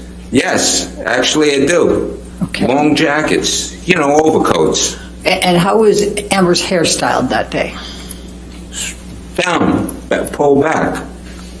Pulled back or Well, down? it's when I say pull, it's like hair's down, maybe because of something around the neck or whatever, the hair is, flipped back or whatever. Not tied back. I don't remember if it was tied back, but just where it's full. It's full. Okay. That I remember. Okay. So now where were they standing when you watched this? This is where were they standing? Yes. They're standing, waiting for one of the elevators on the mezzanine floor, where there's, I guess you could see, there's cameras that, has that view of the elevators on the they're on mezzanine floor. So they're on the mezzanine level. Yeah, this is the Waiting. same level. This is the same level. There's apartments on that level. And that's how the exit, how you get out to go to the garage. And so were they coming back from the garage? Well, if they're standing at the elevator outside, it could be, and waiting to get into the elevator on that floor. So it could be that maybe they came from outside, maybe they know somebody who lives on that floor, because there's apartments there. I got no clue where they're coming from. That's not even in the thought process. When I see this, it's not like, well, I wonder where they're coming from. Okay. No, it's Okay. just So now what I saw. tell me where they were each standing. As I'm watching the video, this tape, Amber's on the left and Whitney's on the right. Okay. And then just take us through. Tell me what you saw. Amber's on the left, Whitney's on the right. They're hanging out. Can I stand up? Yes, sir. And so here's Amber, here's Whitney, and they're hanging, waiting for the elevator. And Whitney they're looking at each other, yapping or whatever they're doing, and Whitney goes like this. Pow. Just a fake pow. And then they both start laughing, and then they're just standing there, yapping, doing what they're doing. And how close does Whitney's fist get to Amber? Oh, I'm watching this. It's a fake thing. It's not. It's not like she went and she hit her own sister. No, but I'm She asking didn't go how and hit close. her. She just, going pow. If here's my face, if here's my face, it's just coming by. Fake punch going by. Just, that far. Okay. Just making believe. It's a Okay. believe punch. Okay. And then they both laugh, you say. Yeah, they both, they just start, Did you watch them get on the elevator? no. Okay. So the part that you saw, the elevator never opened during that time. That's right. Okay. That is correct. And how many seconds would you say, or minutes would you say this little clip was? Oh, what I saw was 10 seconds, 15 seconds. Okay. And do you recall what day that was? That I saw this? No. Was there a date on the video? Oh, I don't, if there was, it wasn't something that I acknowledged. Okay, good, thank you. All right, now let's go back to the argument that you witnessed between Mr. Depp and actually Ms. Heard, who was on the phone or the speaker phone. Do you recall testifying about Say that? this again, start again. Yes, let's go back you testified that you observed an argument between Mr. Depp and Ms. Heard. Do you recall that? You came into the room, Mr. Depp had Amber on speakerphone. Do you recall that? Yeah. Okay, Mr. Depp was drunk. Would you agree? Yeah. Okay. And do you recall that Amber was actually in London, not New York? No. You don't recall that? No, I thought I thought it was she was in New York. Okay. And you recall that Mr. Depp was accusing Amber of sleeping with somebody, right? There was somebody else in the room with her, and that's what they were arguing about. Are you sure that Mr. Depp wasn't thinking there was someone in the room and she was trying to tell him there wasn't somebody in the room? He, say that again? Are you sure he wasn't saying someone was in the room and she was trying to convince him there wasn't anybody in the room? Well, he said that he heard the other voice. Okay, and did you hear the voice? Oh, no. Okay. I walked in there already, this is already in motion. Right, and Amber saying, why are you saying that, right? Amber was saying, oh, come on, baby, why are you being like this? What are you doing? Come on, Johnny. There's no need. Why are you being like this? Right. And it was taunting. How is it taunting to say, why are you accusing me of having somebody in my room? Because they were in the midst of no solution. At that point, it would be if it's, instead of taunting, saying, listen, John, let's talk tomorrow and let's end this conversation right now and we'll talk tomorrow and we'll get to an understanding, because there's not going to be any solution right now. But there was none of that. It was just continuous, oh baby, So, and that kept it going. if Mr. Depp, in his drunken state, was suffering from delusions and thought he heard a voice and wasn't, do you think it would have been reasonable for Amber to be saying, what's going on? Why are you saying this? What's going on? Objection, Your Honor. Speculation. I'll allow the question, if you can answer it. You can answer the question, sir, if you... Would I think it would be what? If Mr. Depp was suffering from delusions and there wasn't anybody in the room and he hadn't heard a voice but thinks he's hearing a voice, would it be reasonable for Amber to be trying to figure out what's going on? Objection, Your Honor. Hypothetical speculation. I'll sustain as a speculation to that question. And the bottom line is you came in on the call, so you don't know what he said first or whether there was any voices, correct? Whether he heard voices? Yes. Besides hers? Yes. No, I didn't hear the beginning of the conversation. Okay. And then after the hang-up, he went straight to bed, right? No, after the first hang-up, she calls back again, which was it necessary? I don't know. And then a third time... Do you know whether she knew whether he accidentally hung up or not? That he accidentally hung up? Right. Do you know whether she knew whether he hung up intentionally or accidentally? No, the same way that I wouldn't know if, she didn't know that the telephone line got cut. Right. Okay. So after the 3 calls that you testified about, he went straight to bed, right? Went to the couch and laid down. Right. And he was drunk. Yeah, and he went to sleep. Yeah, he went out. Do you know whether he'd taken any drugs that night? No. Now, you have known, you've already testified, you've known him for 42 years. You didn't pay rent at the penthouse, correct? No, no one did. Right. Okay. And then after you finished at the penthouse, you went over and lived with him in Sweetser, correct? I live in one of his house that he owns, on Sweetser. And you still live there? Yes, And rent-free, correct? yes. Okay. And has, other than the 100,000, you never paid that back, right? The 100,000 that he's given you?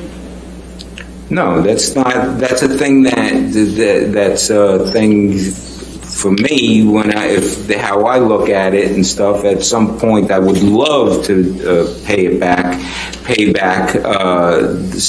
that money, but that's not something that is expected. He's expecting. Would you say you're kind of beholden to Mr. Depp? No, not beholden at all. He's given you $100,000. He's put you in that nice. I'm sorry. I didn't hear the whole question. Can you say it again? You were rent-free in penthouses for a number of years, and now you've been rent-free ever since in Sweetser? That's a nice friend. Yeah, okay. And I think you testified already, you're pretty angry with Ms. Heard, right?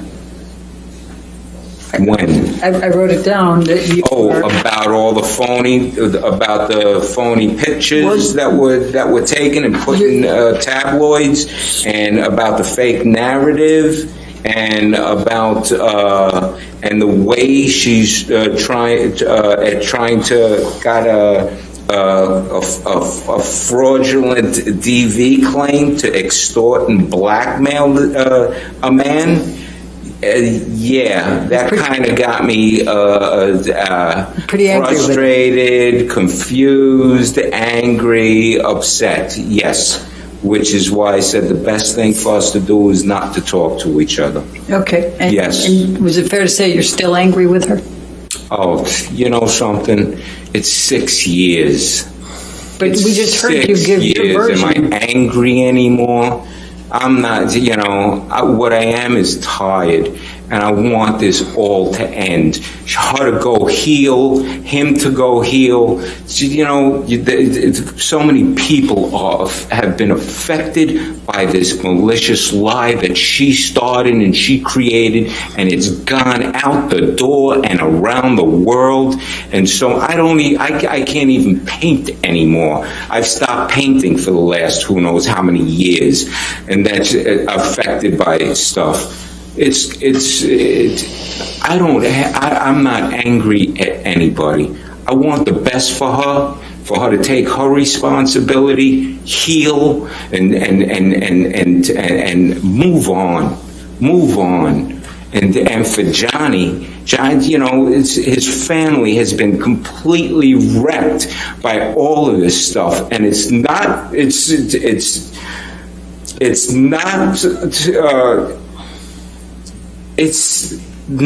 fair. It's not right what she did and what happened for so many people to get affected from this. It's insane. And Mr. Baruch, how this happened.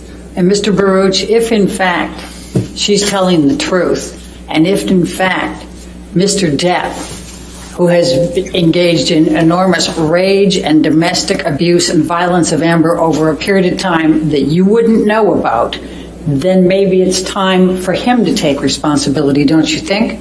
Objection, Your Honor. What's the objection? Speculation. Lack of foundation. Relevance. Speculation. He just went off on this rant and rave about assuming that she's... You asked questions. I didn't ask a question that launched that. I'm going to sustain the objection. Okay, Next you don't. question. I'll ask this, Okay. Mr. Baruch. You don't know whether Mr. Depp has committed domestic violence of Amber Heard, do you?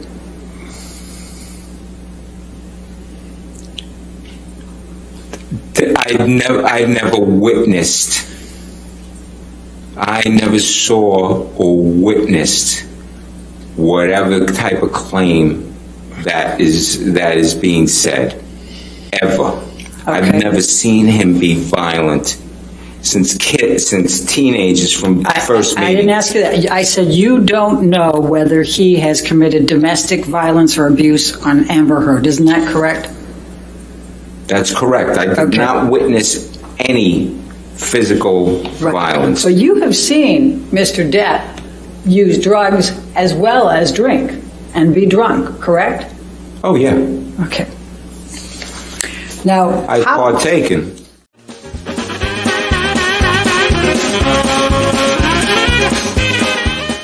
and you have been his sound technician since the 1990s, all the way up through at least 2016, correct? There's been a couple of us, yes. Okay, but you actually have been on almost all his movies, haven't you? Been on most of them, probably, Okay, yes. and in fact, not only are you his personal sound technician, Not but his you personal, are it's the named studio's. in his contracts as his sound technician, correct? I don't know that. Okay, well, let's pull up Objection, foundation. number, let's go to 633.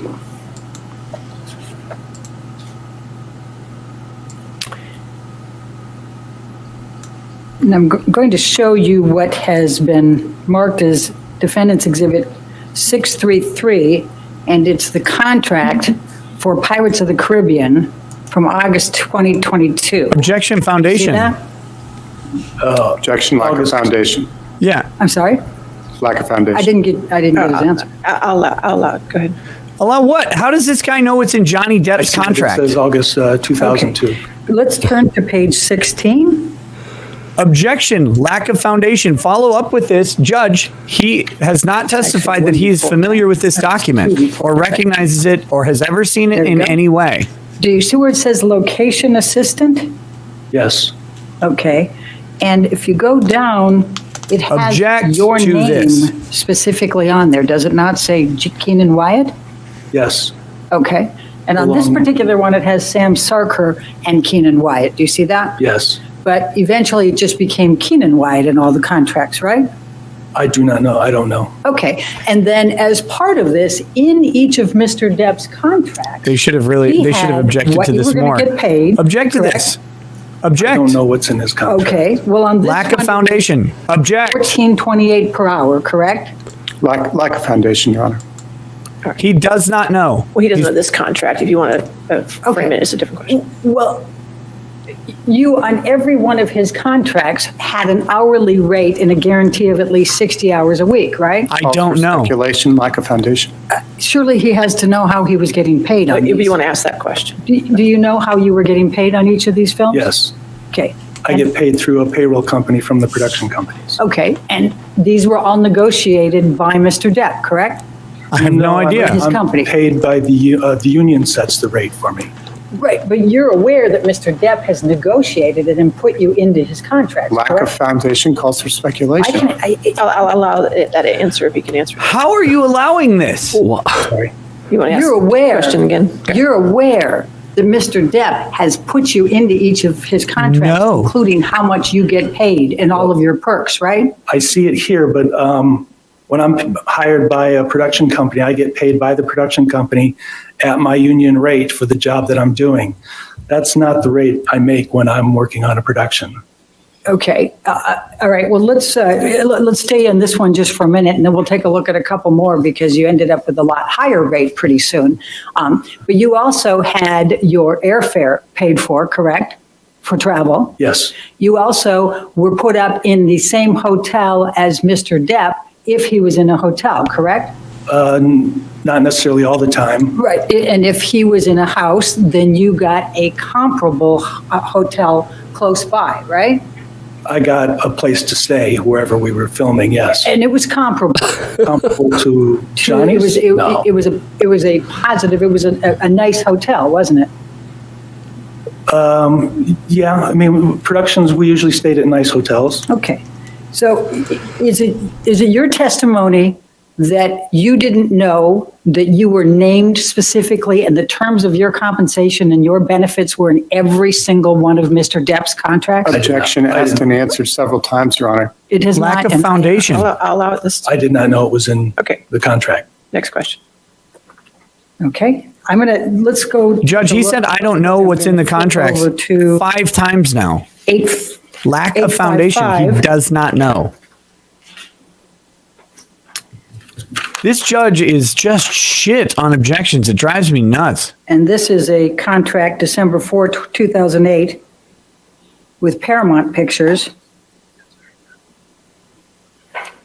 for Rango. Do you recall that? Yes, And you were his sound technician there, correct? Yes. And if we turn to page 12, which is the second one. Objection, he is not familiar You with look this down there, contract. Your name is right there. You're designated as sound technician, correct?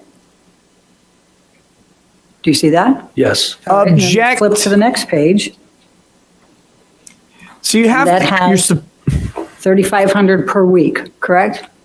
Lack of foundation. Do you remember getting $3,500 a week? I get whatever the weekly rate is for the union position that I'm doing. I don't know, at this time, I don't recall what the rate was. I don't know if that's what I got or not, but I got what the union set as my minimum rate. Okay, and again, you didn't know that Mr. Depp negotiated this into his contract? Okay, and then if we go down a little bit the further judge here, didn't it rule has on the you, objection. Round trip, class transportation. What's up with that? Do you see that? Yes, And then it has hotel accommodations and per diem on the same basis as the crew of the picture on this one, correct? yes, but we were in, Rango was in Los Angeles, so none of that would have taken Right, so place. so it was a lot easier. Then let's jump to plaintiff's exhibit 842. And this Have is Pirates of the you have to Caribbean, ask July if they've 2014. ever This would be seen for this 5, right? thing. They have to have Lack personal of knowledge of the foundation. thing. These are contracts to which Mr. Wyatt was not a party. Sustain the objection. Your Honor, it's not offered to prove the truth of the That contract. doesn't What matter. is it offered for? What's, all right, well, let me ask it this way. That doesn't change For the nature of the Pirates objection. 5, were you were in, what was your hotel accommodations? I was staying in a condominium that the rest of the crew was staying in. Okay, and how much were you getting paid on Pirates 5? Whatever the union minimum was for my job. Do you have any idea what it was? No, I don't recall. Okay. I'd have to look it up. And were you aware that your compensation and benefits were in Mr. Depp's Pirates contract? No, I did not. All right. His compensation isn't. The production companies Now, or the audio engineering Let's go companies' to Pirates compensation 5 is in the particular. contract. I think you testified that. It's like saying a lawyer makes $400 an hour, he gets paid $400 an hour. Late He a lot doesn't. to the set. I don't recall. I mean, he was late, yes. There were days he didn't show up at all, weren't there? Could have been, I don't recall. And there were days that he didn't show up for 6, 7 hours, correct? Yes, Okay. And in fact, he wasn't showing up before Amber ever got to Australia, isn't that correct? I don't know that. Do you recall him going on a binge with Marilyn Manson for a few days? Objection, lack of Objection, Your foundation. Honor. Do you don't I'll allow recall it. that? I'm sorry, do you recall? No, I don't recall. You don't recall one way or the other, or you just? No, I didn't visit Johnny when we were in Australia. I don't know. Okay, so you He don't had a know. house, I had a condominium in town. So you don't know what was causing Johnny to be late or whether he was taking a lot of alcohol and drugs? Is that fair to say? Okay. And you said that you observed Johnny Depp talking with Sean Bailey after he came back. And let's go to that. You said there was a 2 to 3 week delay. In fact, it was closer to 5 to 6 weeks, wasn't it? I don't recall what it was. But it's I pretty flew- significant when the entire crew has to stop for that period of time. isn't it? Objection to Ms. Bredehoft's testimony. Objection Sustain the argumentative. objection, ask the question. It's pretty significant, isn't it? When It's there's the a delay? same thing. It's significant. I don't think the film completely shut down for all of that. They continued to shoot what they could. How many of the crew members were impacted by Johnny not being able to be there after he cut off, after the finger was cut off? Well, there was the crew, some of the crew, I'm sure, still kept working and filming other scenes without Johnny's character in it. Do you know how many were impacted? No, I don't. Do you know how much Disney was impacted? I don't. Okay, so now you say when he came back, he collaborated with Sean Bailey, right? Yes. And they were talking about how they were going to get together on something, right? Yes. Did Johnny do anything with Sean Bailey for the rest of 2015?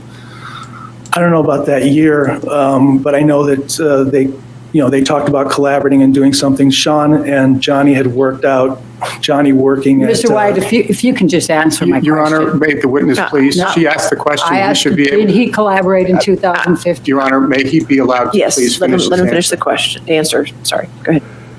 Johnny and Sean. Judge should not allow him to answer Johnny this. dressing up as Captain Jack and addressing the crowd at the Pirates of the Caribbean ride. Your Honor, I'm going to move to strike and ask that to be stricken. That is not responsive to my question. Your Honor, she asked him the question. She, That's not the question she asked him. You want to ask your question again? Yes. Did Mr. Bailey collaborate on any projects with Mr. Depp in 2015 after Pirates 5? The one I just said, the project that was a promotional project for Was it a Pirates of film? the Caribbean. Was it filmed? Yeah. I think it was videotaped or filmed, yes. Was it a feature film that No, Disney it wasn't made a money feature on? film. She better That's watch not her what you words. She said project. Tom Bailey collaborate on project. I any don't film know. project with Mr. Depp? I don't know. Let's go to 2017. I don't Did know. Mr. Bailey collaborate with Mr. Depp on any film project? I don't know the timing of the other things. No, I don't know if he did or not. Let's go to 2018. Did You Mr. said Bailey objection, collaborate at Your all Honor. with Mr. Depp in 2018? I don't know. Were you aware that Mr. Bailey said that Mr. Depp was, quote, out, end of quote, for Pirate 6 in Objection. October of 2018? hearsay. All right. I'll sustain as to hearsay. Okay, let's pull up Plaintiff's Exhibit 115. Are you going to show him something else he has no knowledge of, you fucking hack? 115. The way she comes across, too, cannot reflect well with the jury. No way. Oh, defendants, I'm sorry. It's defendants. Someone needs to punch her in her dick.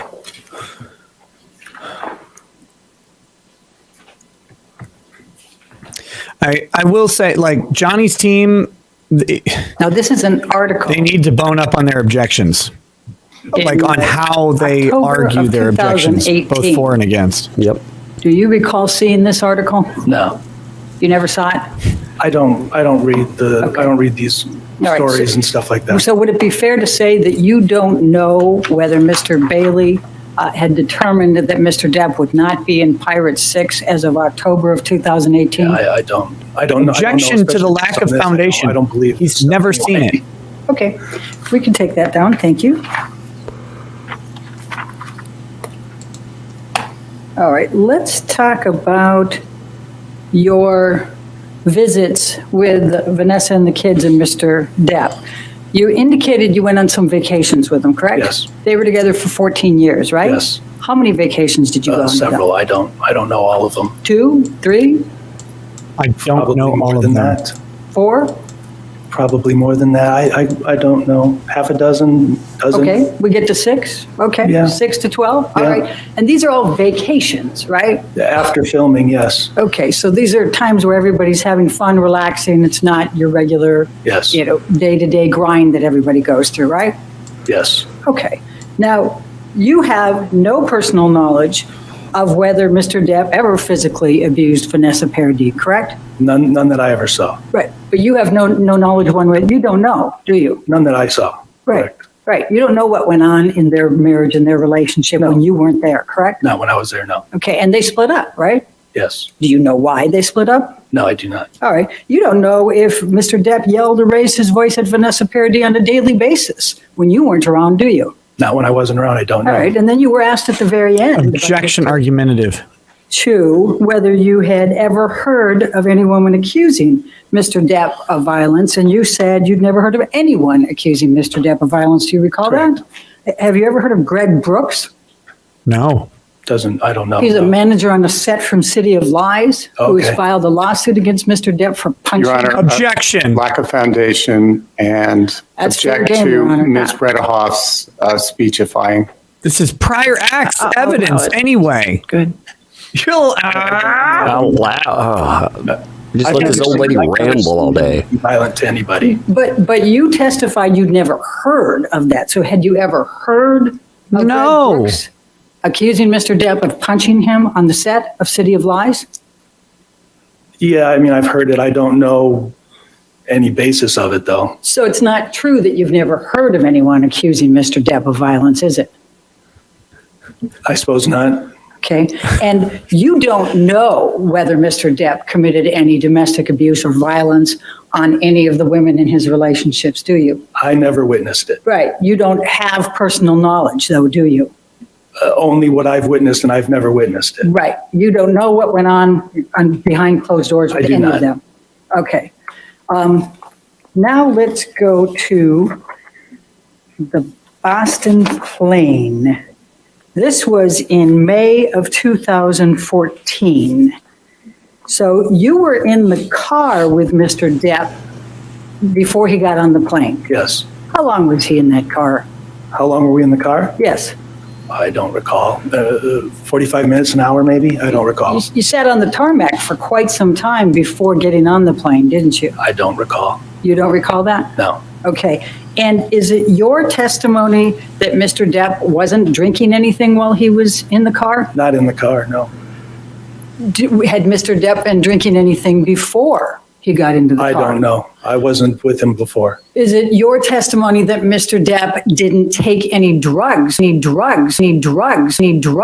he was in the car? Not that I recall.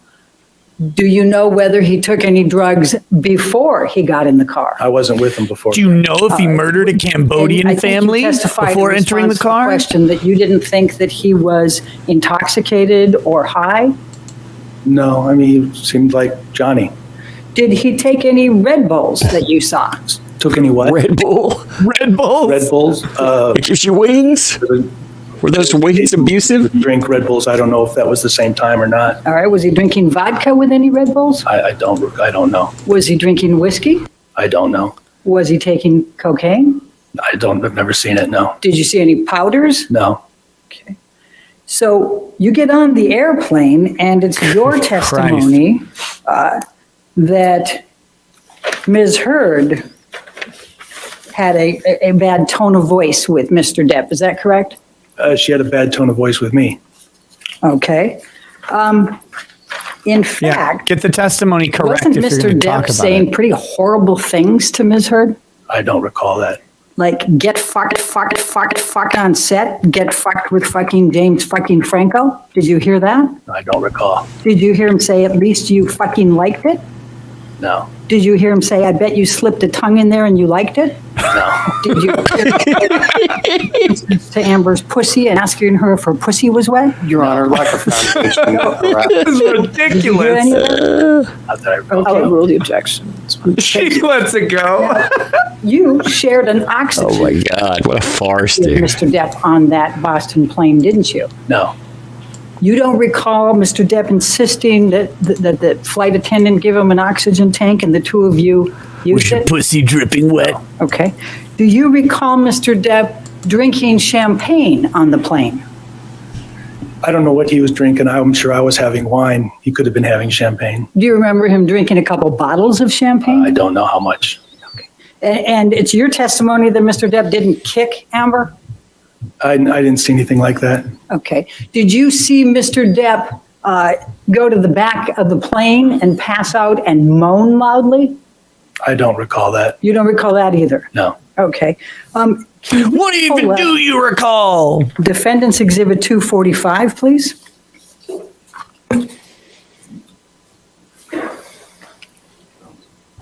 What is speechifying? What he means is No that objection to it in the filings. So I'm going to move the admission of it, and I'm going to ask it to be published. No. Any objection to 245? Yes, Your Honor, it's improper impeachment. It's not to him. All right, if you want to approach, we'll see Grandma what your can drive her. objections. You have your. Mr. White, are you aware that Mr. Deuters apologized to Amber for Mr. Depp's conduct afterwards? objection Lack of hearsay. foundation, hearsay, Your Honor. I'll sustain the objection. Next question. Finally Where won. did you go? Were you with Mr. Depp Excuse after me, you Your Honor. left the plane? I apologize. May we take this down? It's just in the witness, but yes. Thank you, Your Honor. Okay, go ahead. Did you leave the plane with Mr. Depp? I mean, I got off the plane at the same time. I'm assuming I went to my own home. Okay, and what was Mr. Depp's state? I don't recall. You don't recall if he was passed out or not? No.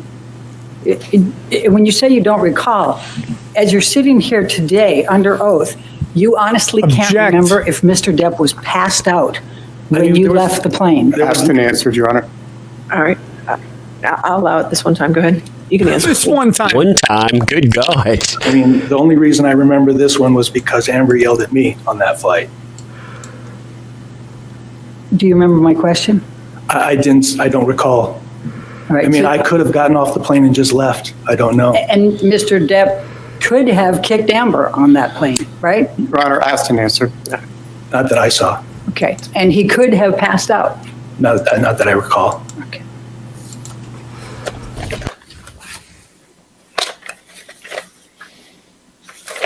That you're going to say this under oath shit is badgering the witness, should not be allowed, How many times is prejudicial. were you with Amber and Mr. Depp together? Oh, I have no idea. No idea. Well, what would the circumstances have been? Invited over for something or other, or, Johnny and I may have been recording some music or something, and she was there. I don't know, at work. I don't. No, you had a very close personal relationship with Christy Dabrowski, didn't you? We're friends, yes. Yes, and you were more than friends for quite a few years. were you Your not? Honor, relevance, may we approach? It's impeachment. All right, let's It's bias. Bias. approach, please. Amazing. Psychology or in forensic psychology, correct? No, I'm a licensed clinical psychologist. But you're not board certified. No, Okay. And you also have only been practicing approximately 8 years, is that correct? that's not correct. How many years? I've been licensed for 10 years, Okay. and I've been practicing for about 15 years. Okay. And that includes what you went through with your different trials in Hawaii and everything else that you testified to, correct? Yes. Okay. Now, you went to Mr. Depp's home for dinner and drinks before you were hired as an expert in this case, correct? That's not quite right. I was interviewed at Mr. Depp's home by his legal team. Dinner was served. You, in attendance with Mr. Depp was Adam Waldman, correct? Yes, Ben Chu, correct? yes, Camille Vasquez? yes, Okay. And the dinner lasted approximately 3 to 4 hours, correct? yes, And it included The interview. drinks, correct? yes. Dinner and I believe drinks were served. Okay. And this was before you were hired as an expert, correct? Yes, this was an interview so that they could make an informed decision as to whether or not to retain me. And don't you think that's a little odd that you're getting interviewed by Mr. Depp to decide whether you're going to testify adversely against Amber Heard? I was interviewed by the legal team. And Mr. Depp was present. It was his home, correct? Yes, And he was serving dinner and drinks. he was correct? not serving dinner and drinks. Well, it was at his house, at his behest, correct? Yes, it was at his house. Okay. And you were contacted by Camille Vasquez, somebody you knew in the community, in February of 2020. Is that correct? I knew of Ms. Vasquez professionally. We live in the same city, and I work with many attorneys. Okay. And at that time, you not only knew Johnny Depp, you'd seen a number of his TV and movie roles, and you believed he was a good actor, correct? Not correct. I did not know Johnny Depp. I had you knew seen of several him. of his movies. You knew who he was? Yes, Right. And you believed he was a good actor? Yes. correct? Okay. And then you provided an expert designation in this case before ever seeing Amber or having an opportunity to review any documents or records. Isn't that correct? I did not provide an expert designation. That's an attorney thing. My opinions are contained in my report. Let's pull up Plaintiff's Exhibit 884, please.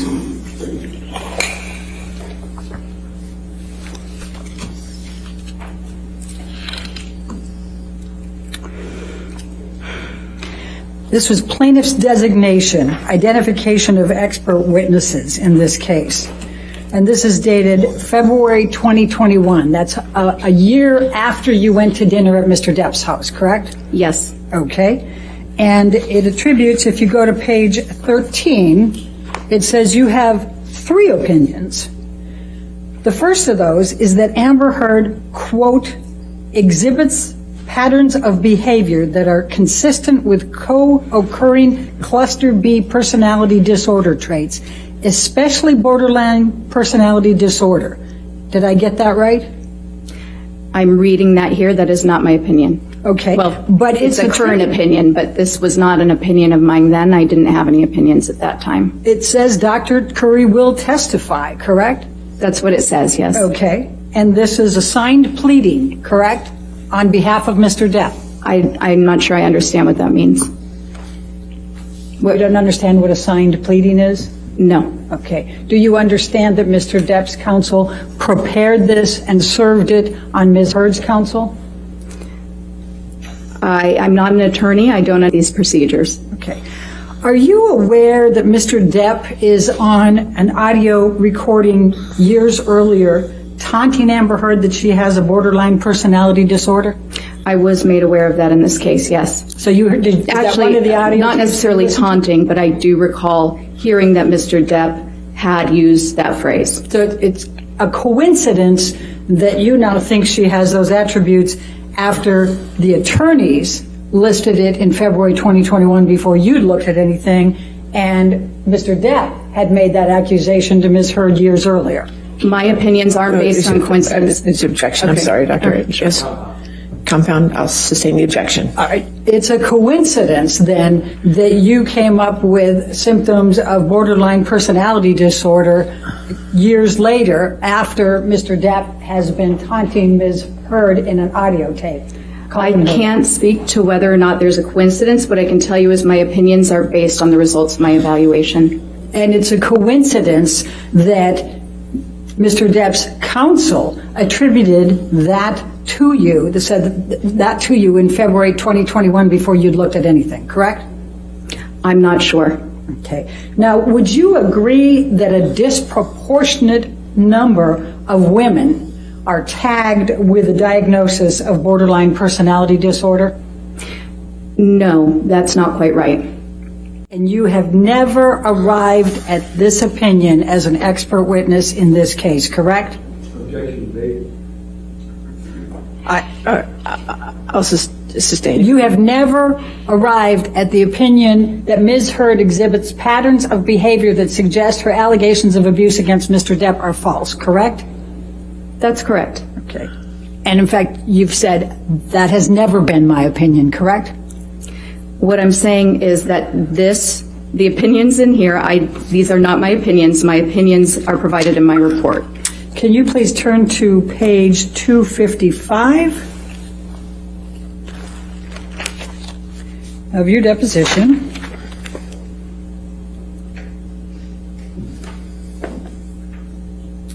And if we could start on 254 to give the I don't have context. that page, I'm sorry.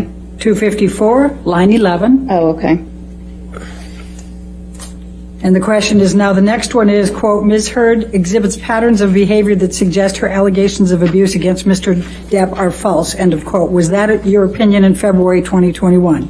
And you answered at that time, no, correct?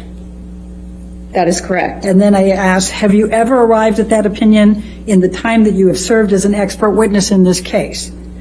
And your answer was, could you read that to the jury, please? Yes.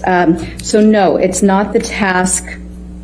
I was cut off, or essentially what I said then was, no, Dr. that's Curry, not the task of Dash. That was never my task to determine. Can I say what that means? No. And then the question is, so is it fair to say that you have never arrived at an opinion that, quote, Ms. Heard exhibits patterns of behavior that suggest allegations of abuse against Mr. Depp are false, end of quote. And what was your answer?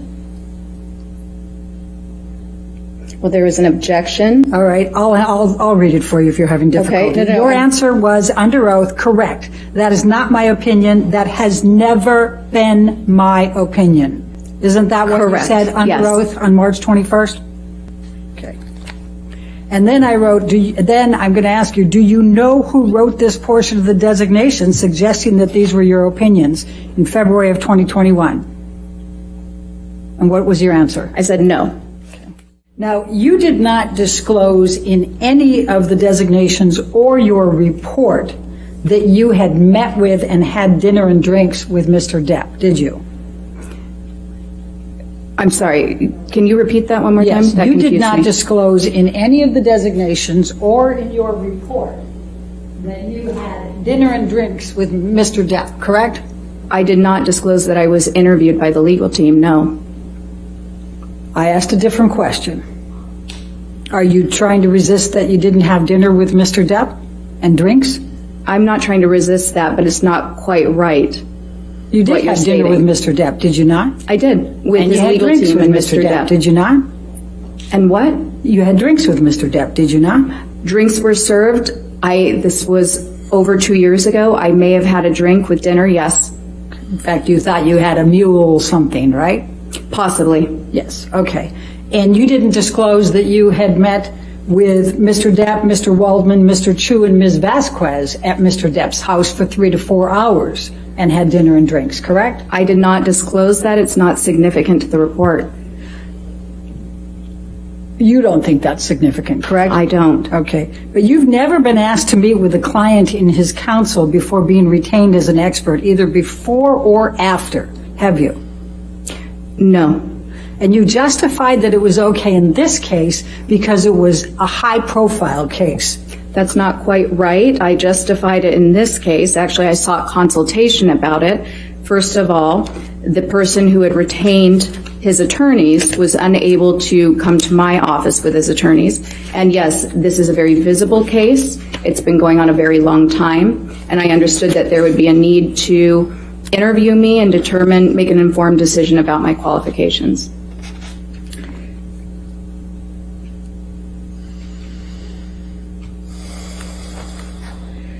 Can you look at page 240, please?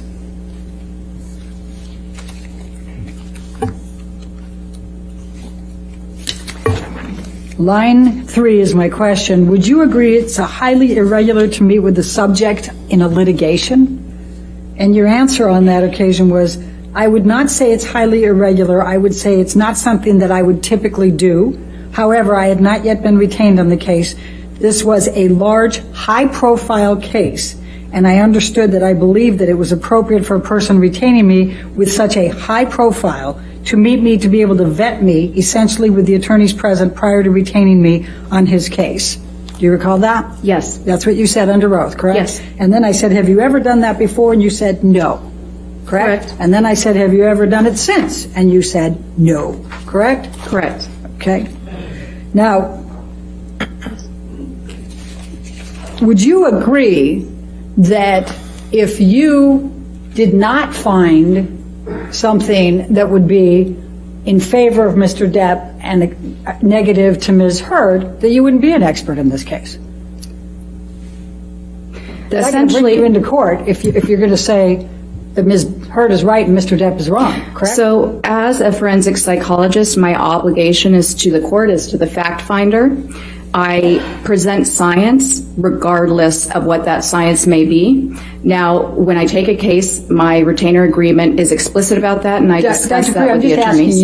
I'm asking you a question. I'd like you to try to answer Okay. my question. You understand that if you found favorably to Ms. Heard and negatively to Mr. Depp, you wouldn't be here, right? You wouldn't be testifying. Objection speculative. No, okay, sorry. Hold on. The objection is speculation. That's not speculation. I'll sustain the objection if you want to ask. Okay. You were, in fact, so excited about being involved in this case that you told your husband, even though this was a highly confidential matter, that you were going to be conducting the examination of Ms. Heard, didn't you? That is not accurate. You not only told your husband, but you told Ms. Heard that you told your husband, correct? Ms. Bredehoft, that is not accurate. What is accurate? You're incorrect. That is not correct. Is your testimony today under oath that you did not tell your husband that you were going to be conducting the examination of Amber? That is my testimony. Okay.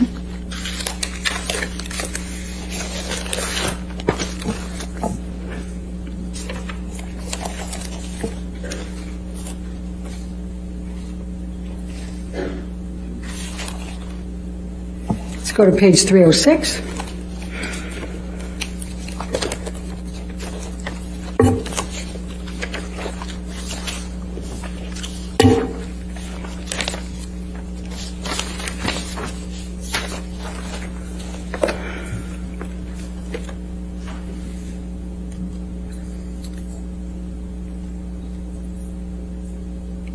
So the question that was asked was because you brought muffins, you said, from your husband, right? You gave those to Ms. Heard, correct? May I clarify what occurred so that we can stop talking about the muffins? What happened was that I was getting ready that morning. I frequently bring muffins to the office. My husband did happen to know that there was going to be a celebrity client coming in because on the mornings that occurs, which often occurs, we have to actually clear the office and move the staff to the other office. So yes, on the one hand, he was aware of that. I was getting ready. I asked him to go to the bakery near our house and pick up the muffins for me because I was running late. He often has to do that because I often do run late. He brought the muffins back to the house. I brought them into the office.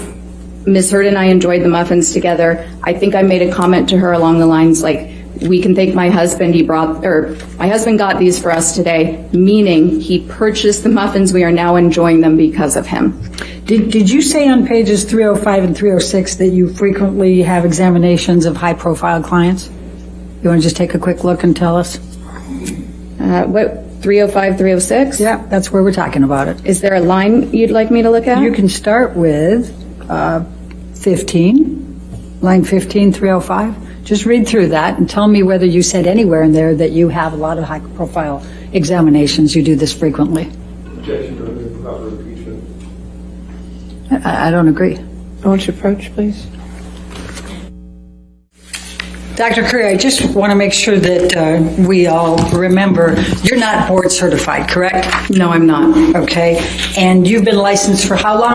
I've been licensed for 10 years. Okay. And you are being paid by Mr. Depp's legal team to be here, correct? Yes. How much have you charged so far? I actually don't know. Over 100,000? I truly don't know. I don't do my own books. Over 200,000? I don't know. Over 300,000? That would be way too much, but I do not know. Okay. Now, just so that we all remember, you had dinner at Mr. Depp's house for 3 to 4 hours with Mr. Depp, Mr. Waldman, Mr. Chu, and Ms. Vasquez, correct? I was interviewed. I asked if there was anything I could eat because at about 3 hours I started to get hungry. Mr. Depp then offered to order takeout for the entire team. So you had dinner at Mr. Depp's home with Mr. Waldman, Mr. Chu, Ms. Vasquez, and Mr. Depp, correct? Yes. And you had drinks as well, correct? I actually don't know. I do remember that there were drinks. Do you recall testifying earlier that you did have a drink, a mule something? No, I remember testifying that there might have been a mule.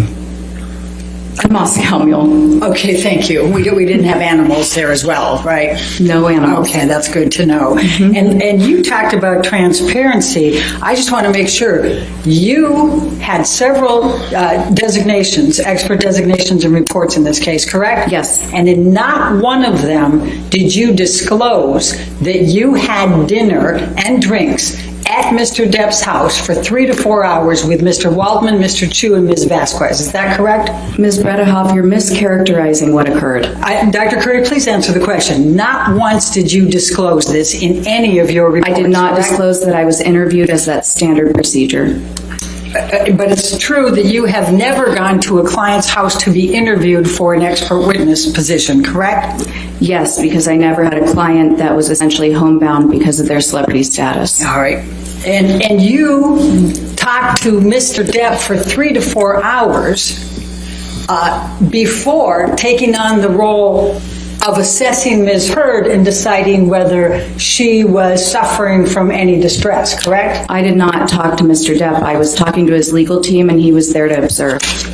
He was present for the 3 to 4 hours? And are you saying now he just stayed silent and said nothing all day?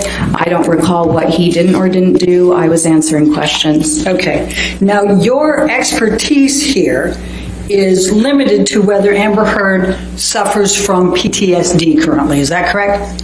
Yes, I was tasked with conducting an evaluation to determine Ms. Heard's mental status. We're on very, very strict time limitations because we promised to get this case to the jury. So I'd really appreciate if you just answer my question rather than trying to go further. Sure. Okay? Thank you very much.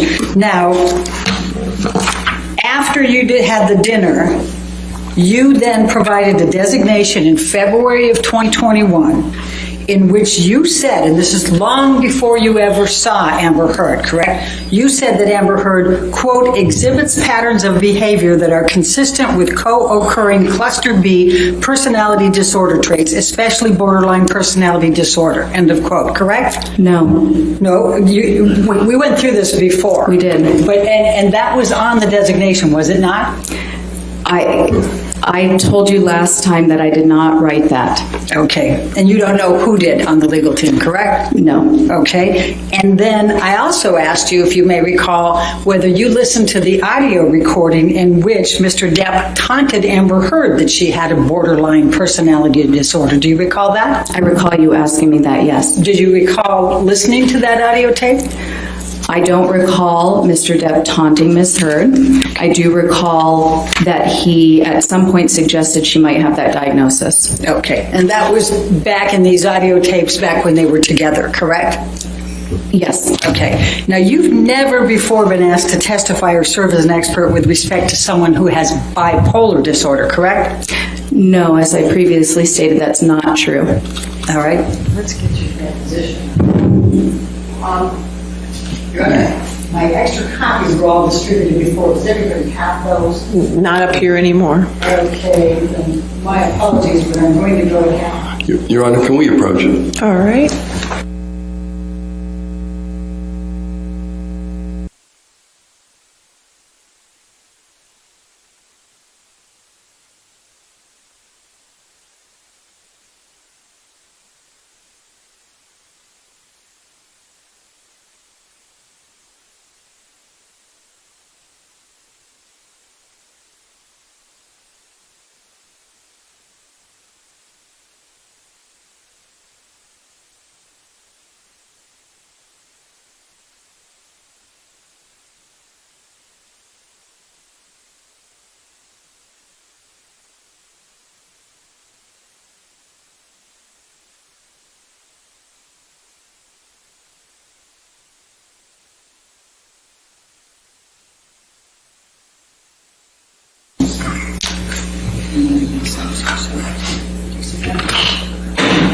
That one? Yes.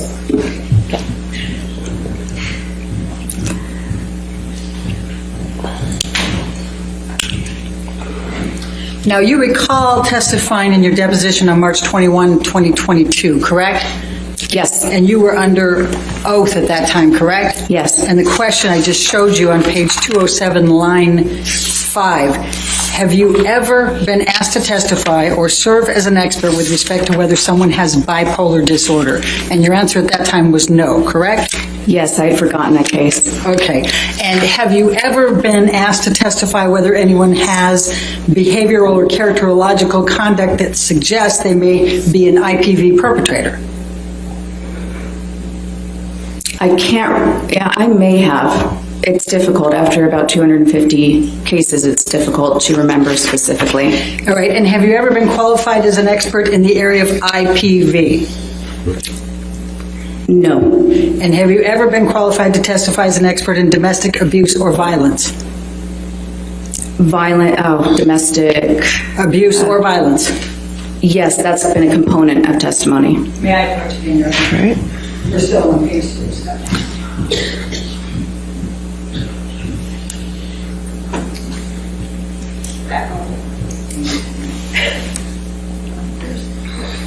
I couldn't see what you asked me on that. Can I take a look? Do you want?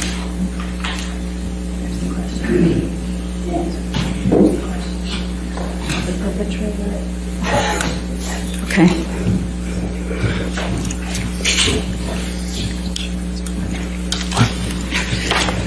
Line 16 of page 207, have you ever been qualified as an expert in the area of IPV? Your answer on line 20 was no, under oath, correct? Then the next question, have you ever been qualified to testify as an expert in domestic abuse or violence? That and goes into page 208, line 4. The answer then under oath was no. Now, You would agree that the literature is quite clear that trauma-based symptoms such as PTSD or complex PTSD have symptoms that overlap with borderline personality disorder and histrionic personality disorder, yes? Yes. Okay. And you would agree that it's important to use valid and reliable measures for an accurate diagnosis, correct? Absolutely. Okay. You chose, however, not to administer the structured clinical interview for DSM-5 personality disorders, the SCID. Is that correct? I did. Okay. And would you agree that that is a state-of-the-art structured clinical interview? Not for a forensic evaluation with a sophisticated examinee. But to determine if a personality disorder is present? No, not in this setting. You don't agree with that? I do not. You don't agree that that is the gold standard assessment for reliable, accurate psychiatric diagnosis? It's a good one, but for treatment settings especially. Okay. Now, did Ms. Hurd, you said you read all of the treatment records, right?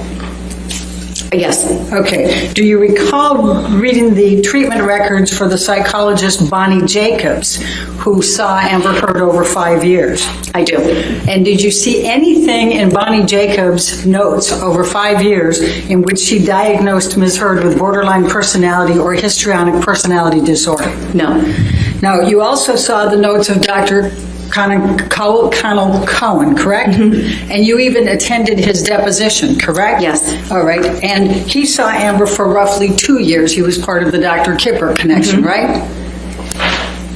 Yes. Right. Okay. And did you see anything in Dr. Cowan's notes, and did he say in his deposition that he diagnosed Amber Heard with borderline personality disorder or histrionic personality disorder? I saw the symptoms clearly delineated throughout his notes and in his deposition. He does not use diagnoses, so he would not have diagnosed her. He said specifically in his deposition he did not diagnose her with that, correct? Yes, and he also specifically stated that he does not use diagnoses. All right. And you also have seen Dr. Amy Banks, the psychiatrist, her deposition, correct? Yes. And did Dr. Not her deposition. I reviewed her notes in the transcript. All right. Did Dr. Anderson diagnose Ms. Heard with borderline personality disorder or histrionic personality disorder? I don't believe she provided any diagnosis since she was a couples therapist. All right. Now, you've said quite a bit about Don Hughes, but do you remember how many years of experience Don Hughes has in IPV and domestic abuse and violence? I know it's quite a bit. Extensive. And she is board certified, correct? Yes, she is. All right. And she spent 29 hours of examination with Amber Heard, did she not? Yes, mostly interviewing. All right. And she interviewed her therapists, Bonnie Jacobs and Conan Cowell, correct? Yes. And she also interviewed Amber's late mother. Yes. Okay. And she administered 12 different tests over the period of that time, correct? Well, as I said, the majority of those were checklists, which are inappropriate for the forensic setting. I understand that's what you say, but she administered 12 different tests, correct? If you want to qualify them as tests, sure. Okay. And so you disregard whatever, no, I'm not even going to say that. Okay. Let's go to the CAPS-5 and PTSD. Now, you assessed Ms. Heard's traumas in her life, correct? Yes, I did give her an instrument to assess for any trauma exposure throughout the entire lifespan. Yes, that's fine. And you wrote that Ms. Heard's exposure to a traumatic event, namely one of the sexual assaults by Mr. Depp, more than satisfied this requirement. Did you not write that in your notes? That is not what I wrote in my notes. Do you have my notes? So and you administered a structured clinical interview based on that trauma, correct? Not exactly. It's not quite right. Okay. Now, Dr. Hughes administered a full intimate partner violence assessment, correct? That's not a psychological assessment. We can't assess for intimate partner violence. That's an event. Dr. Hughes administered a full intimate partner violence assessment, correct? She stated that, and that's actually something I'm rebutting today. Okay. And you reviewed her psychological testing? I sure did, yes. Okay. And are you aware that in September 2019, Ms. Heard had a trauma-based symptom on many of those valid tests? Can you be a little bit more specific? Many of those valid tests? Which tests are you talking about? Do you have a recollection of that, September 2019? She administered all of her testing in September 2019, so I'm not sure which one, except for the CAPS-5, which was 10 days after mine in 2021. Now, Dr. Hughes clinically evaluated those symptoms and established that Ms. Heard does have PTSD from the totality of the intimate partner violence by Mr. Depp, correct? That's what she stated, yes. Okay. Now, Dr. Anderson's clinical notes that said Amber had come to... Objection, hearsay. I haven't even asked the question yet, Your Honor. Are you going to read her notes? Well, no, actually, I wasn't going to read her notes. I was going to ask a particular question. Okay. You talked about danger. Do you recall that in your testimony? Yes. All right. Now, if a patient comes to you as a couples therapist with two black eyes, would you assess that there may be a potential danger there? Sure. Okay. Did you read Dr. Anderson's notes? I believe I did. Now, you administered the Minnesota Multiphasic Personality Inventory 2, the MMPI-2. Do you recall that? Yes. And you used that to determine whether Amber had PTSD, right? Not by itself, but it was a part of the data. Okay. And in the 60 to 70 T-score range for that test, which, quote, deliberate attempts to mislead are uncommon, end quote. Isn't that correct? Sorry, could you repeat that? In the T-score section of that, which assesses deliberate attempts to mislead, do you recall? She scored a 60 on that test, correct? So there are multiple T-scores for each scale, so I'm not sure which scale you're talking about. Okay. Well, we can deal with that later. So you would agree that you need to follow ethics and best practices in forensic psychology, correct? Yes. Okay. And the two primary sources are the American Psychological Association Ethical Principles and Professional Code of Conduct, right? Mm-hmm. And the American Psychological Association's Specialty Guidelines for Forensic Psychology, correct? Yes. And Specialty Guidelines 1.02 states that forensic practitioners, quote, strive for accuracy, impartiality, fairness, and independence, correct? Yes. Okay. And Specialty Guidelines 1.03 states that you have to avoid a conflict of interest, correct? Yes. Now, in addition to not listing the 4 hours you spent with Mr. Depp, Mr. Waldman, Mr. Chu, and Ms. Vasquez, you also did not list that you spent an hour with Dr. Shah, correct? That's incorrect. You say that the designation said that you spent During my deposition, I also clarified this. I didn't spend an hour with Dr. Shah. There was an introduction with the attorneys present on Zoom. My time on that call was less than 30 minutes. Okay, but you still didn't disclose it, did you, in your reports? No. Okay. Now, you have not been asked to testify about Ms. Heard's behavior in the context of her relationship with Mr. Depp. Is that correct? I was asked to testify about somebody's behavioral mental status in general, so that can include behavior involved in a relationship with Mr. Depp, but not specifically. Can you pull up date 10 of the trial testimony at page 2710? Are you able to do that, Michelle? 2710, lines 12 through 18.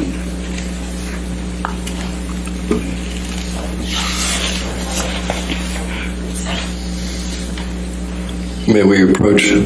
All right. All ready?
Thank you, Michelle. Great job.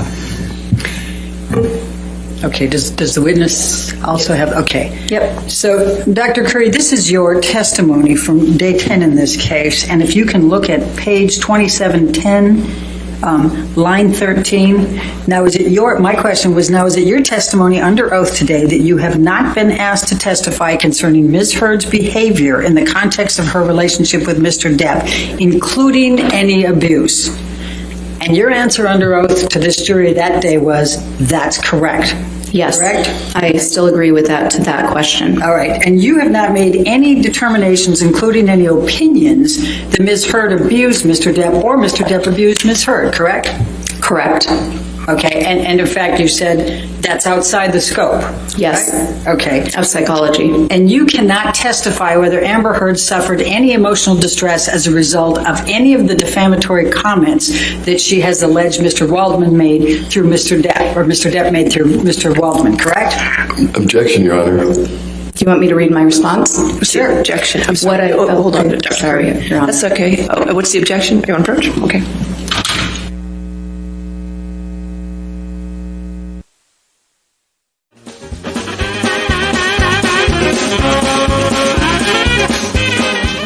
But now we know Dr. Dr. Curry's. Curry, Oh shit! if you, Dr. She did it again! My apologies. Fucking My apologies. hell! Dr. Hughes. Get it together, Umbridge. That's embarrassing. Confusion of having her in the courtroom. We're back to reading. Yep, we are. She wasn't even looking down. She was looking at the reading! jury. Elaine! Business record exception gets the business record, but it's hearsay. It's still hearsay. If there's hearsay involved inside the business record, there's still objection to hearsay. Why is the judge giving a You have the fucking business evidence record lesson on exception. hearsay? No. No. The business record objection does not. Lawyers and law students in the chat, I hope you are also screaming at your screen. Hearsay can't be overcome by the business records objection. The business records objection, the business records exception just lays the foundation for the document. They're giggling. They're like, how do we not know this by now?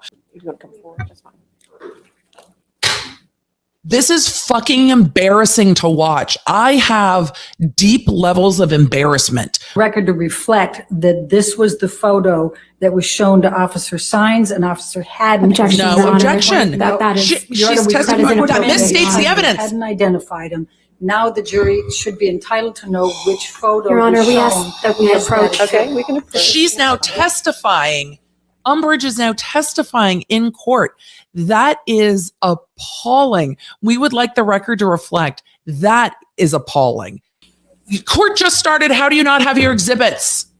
Literally, court just started. You've walked into court. How do you not have the first exhibits? Everything you're doing before lunch. How do you not have it in your hand? I am so confused. Umbridge, you're killing me this morning. Be prepared. You knew this was happening. You knew you were walking in. It's like getting out on a soccer field without your shoes on going, can you hold on a minute? I need to put my shoes on. Like, what? Stop it. I am so annoyed. It's too early for me to be this annoyed. Her communications are hearsay. Yes. She can't stick to I'm what not sure I understand. If you want to approach. You don't understand the rules of evidence? It's her own statements not being offered by a party opponent, Elaine. That's why it's hearsay as to her. Oh, objection misstates the testimony. Ooh, Elaine, don't snap back. It wasn't. I have the transcript. Then pull the transcript, Elaine. No. It's speculation. Yes, it I think does. she can describe what she's. So what are you describing not what just- you're observing? No, she's Yes. not, Elaine. Hearsay. All right, sustained objection. And move to strike. So that's all right. We're fine. We're fine. Michelle, Your just go Honor. to- I'm sorry. Oh shit! The judge must be admonishing Elaine, which is wild because Elaine said we're fine. Did what I had No, shot. the objection was Your Honor. sustained. That she can testify. No, to that. it was sustained. You have to ask a new question, Elaine. It was sustained. Were you? Objection. It's not improper, Elaine. Your Honor. You circling shit on exhibits You were is here in improper. When The Mr. White audacity. testified that the The objection. Next question. Oh, here we go. I haven't had When enough did they food get for this, engaged? Elaine. I'm getting They got angry. engaged. One more time. Oh my God. Even Amber's like, Elaine, turn on your fucking mic. You've got your client reaching across the table to turn on your goddamn.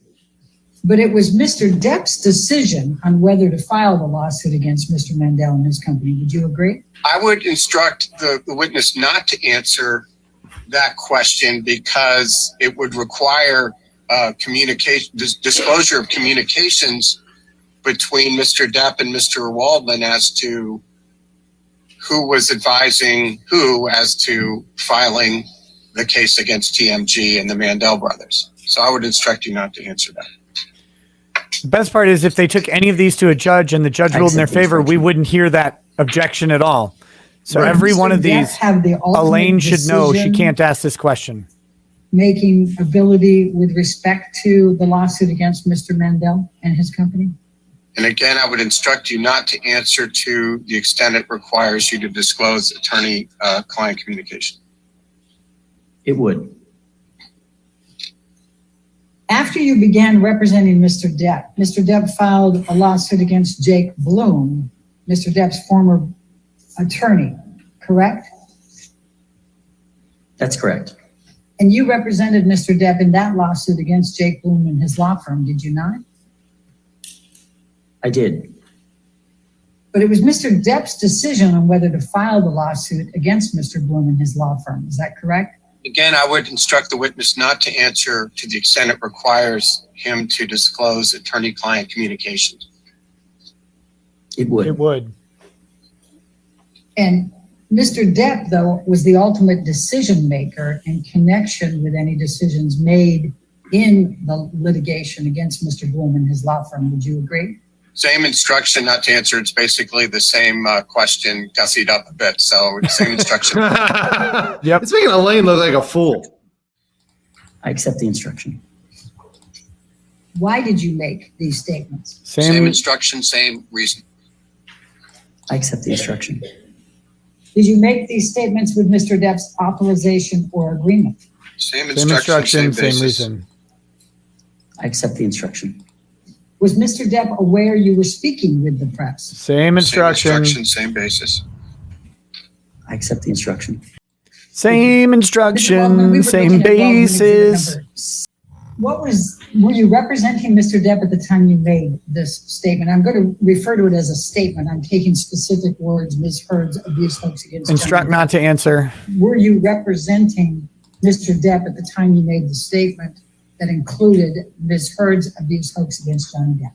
Instruct the witness not to answer based on attorney-client privilege. Don't answer that bullshit. Why did you make this statement? Same instruction, same basis. Because you're a bitch, Elaine. Okay. Now, I'm going to start at the very beginning here. You were asked by Ms. Vasquez about why Mr. Depp won't or can't look you in the eye.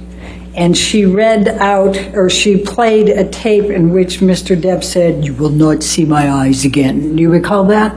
I do. And that was during the mediation process. Okay. Cross-examination. Ms. Leonard, when did you contact counsel for Mr. Depp? Late last night. Late last night. Okay. And this happened in 2009, correct? Yes. 13 years ago, correct? Yes. And you know that this trial is being televised, right? Yes. And so you know that if you have something that might be significant to say, that way you can get on television, right? No, I had no desire to be on television. I actually waited for a call and wondered why I hadn't been contacted. All right. Were you aware of that? No. Okay.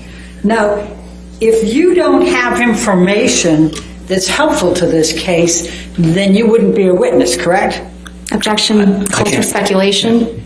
Sustained. Sustained. Next question. I'm not aware. Okay. You know this case is being televised, right? I am aware that there are cameras. And so this gets you your 15 minutes of fame, doesn't Objection, Your Honor. Argumentative. I can ask that question. Both ruled. So I stand to gain nothing from this. I'm actually putting myself kind of in the target of TMZ, a very litigious organization. And I'm not seeking any 15 minutes here. But you're welcome to speculate. I could say the same thing by taking Amber Heard as a client for you. A little argumentative, don't you think? Oh, hardly. I find that to be purely logical. Thank you. Now, are you aware that Mr. Depp's attorneys were well aware of the TRO that was going to be presented on May 27th? Objection calls for speculation. Were you aware of that? Lack of foundation. Mr. Knight, you are a pretty big fan of Johnny Depp, aren't you? I am not. To be honest, throughout the evening, Sorry, I just asked you one question. Oh, I didn't ask apologize. you the rest of that. I You apologize. wanted to participate in this trial, didn't you? I did not. I was asked by the attorney, and I wanted to. They asked me, and I said, I'll be happy to come and tell the truth. You knew this was on camera, that it was being broadcast to a lot of people, and you saw testimony, did you not, in this case? And you seized the moment and responded to the umbrella guy, the lead person for Mr. Depp's Twitters. Did you not? Objection, Your Honor. Argumentative compound. Overruled. Mr. Umbrella Guy is the lead.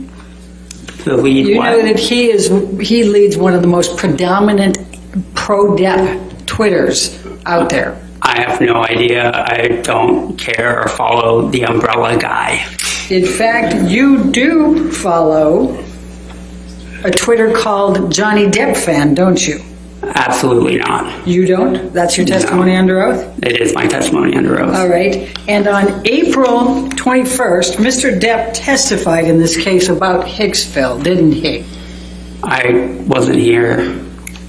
And in fact, you tweeted in response to the umbrella guy on April 21, 22, quote, "That never happened. I was with them all night. Amber was the one acting all jealous and crazy."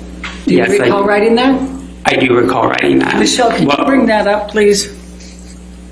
We're going to call it Defendants 1903. 1903.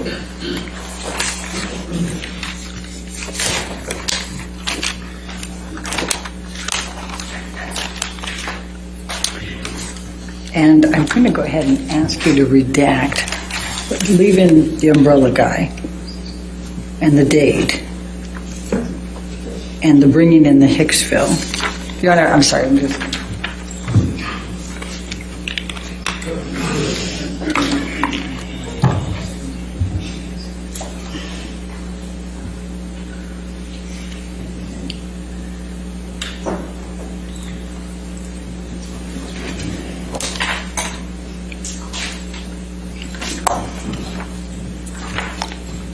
While she's working on that, did you write and direct a piece called Matters of Consequence back in 1999? I did. And didn't Mr. Depp's first wife, Lorianne Allison, work as a makeup artist on that?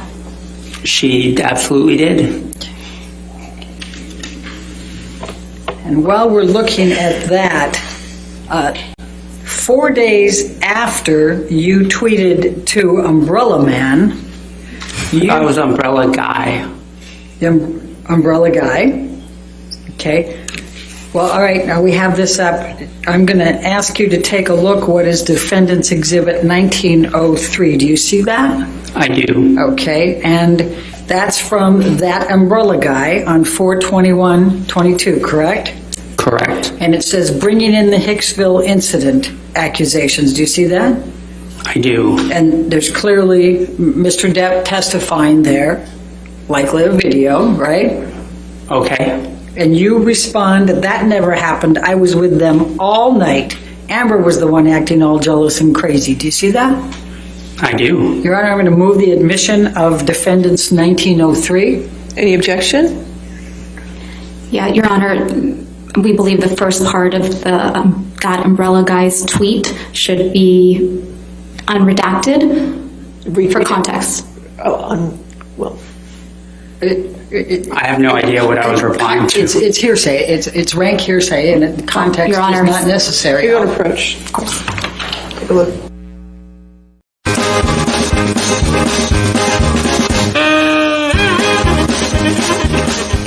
cross-examination? I'm sorry, redirect.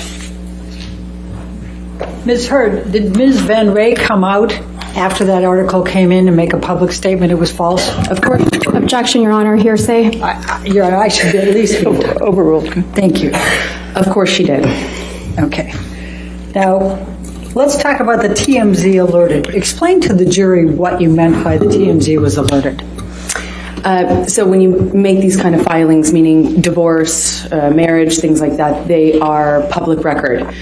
And so when I filed for divorce, I asked my team to file in the most discreet way, literally to put it under a stack of papers and file it at the end of day, so kind of had more of a shot of being missed by the paparazzi and by TMZ and those sorts of publicity outlets.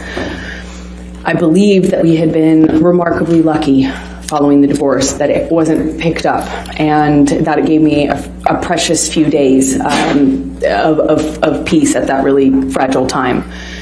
When I found out that they were going to run the story or that they had the information, I was trying to get a hold of Johnny to clarify that I did not do this in a punitive way. I didn't want him to be mad at me. I didn't want him to find out in that sort of context online. And who had connections to TMZ? Objection calls for speculation. Do you know? I do know. Johnny and I just spoke about it. Your Honor, calls for speculation. The objection. Did Mr. Depp tell you about who had connections with TMZ? Yes, we talked about it. His lawyer, Laura Wasser. Okay. Now, I'm going to start at the very beginning here. You were asked by Ms. Vasquez about why Mr. Depp won't or can't look you in the eye. And she read out, or she played a tape in which Mr. Depp said, "You will not see my eyes again." Do you recall that? I do. And that was during the mediation process in July, correct? That was objection leading. First one. Sustained as leading. When was this? That was in July of 2016. That was the first mediation attempt. We met after that, and Johnny very much looked me in the eye. Please tell the jury about the next meeting after he said, "You will not see my eyes again." We met in the lawyer's office. They gave us a moment. Johnny kissed me again, held me. I cried, he cried, and then we had a short exchange, and he put a note in my pocket that said, "I'll love you dead or alive, my Slim," with his new phone number on it. I'd like to bring up, Michelle, if you can, Defendant's Exhibit 1581L.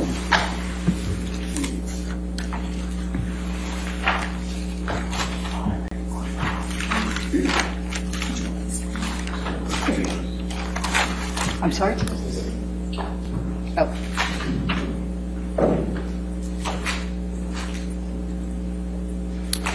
Do you recognize this? Objection, Your Honor. Document? May we approach? Yes, ma'am.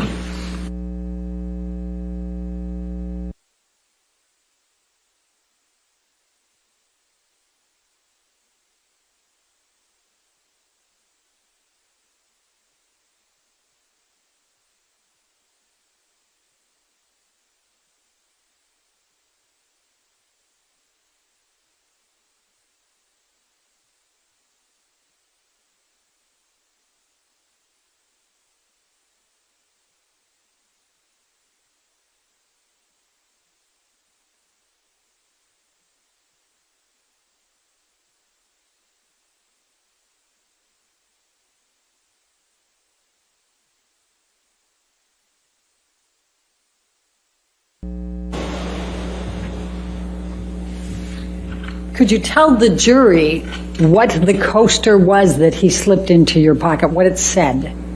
It said, "I love you forever, my Slim, dead or alive." And what, if anything, did it have in addition? His new phone number. And to be, just so we're clear, on how many occasions in that second mediation did Mr. Depp look you in the eye?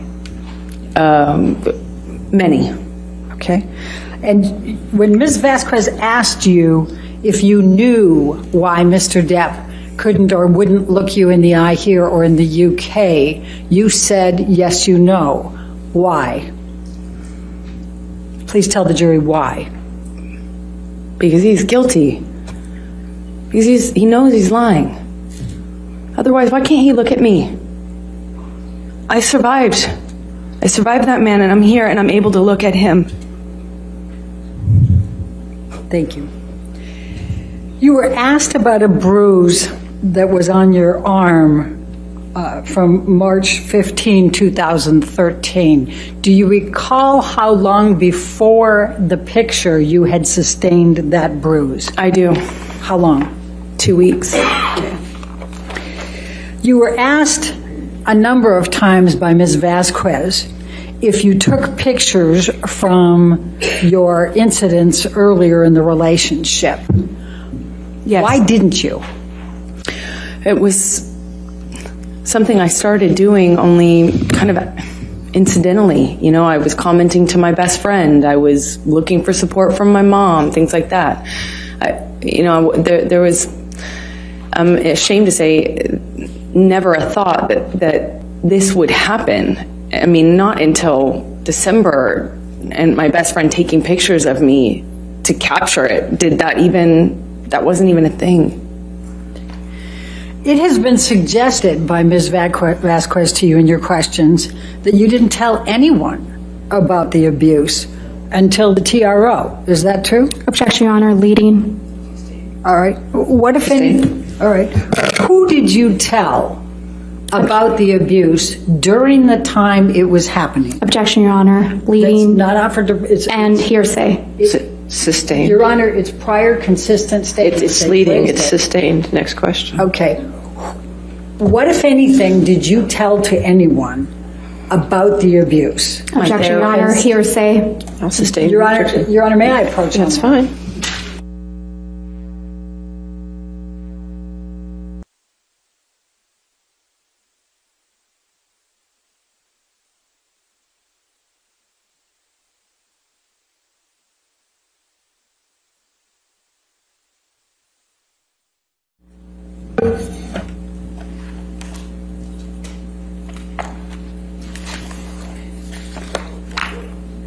Ms. Heard, how many people have you shared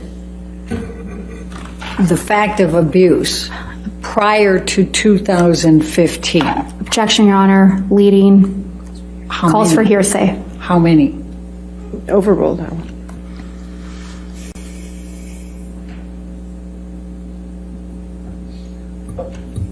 Roughly about 10. Okay. Can you name them? Objection, Your Honor. Hearsay. I think she can. It's not offered. It's just to show that she informed people before. They're suggesting. Objection, Your Honor. Can we approach this? Is again inappropriate.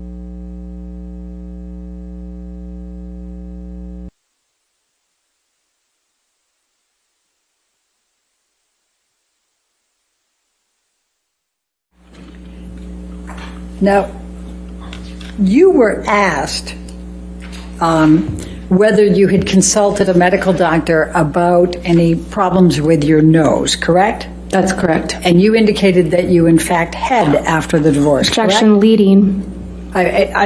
Did you or did you not consult an ENT after the divorce? Objection, leading. Okay.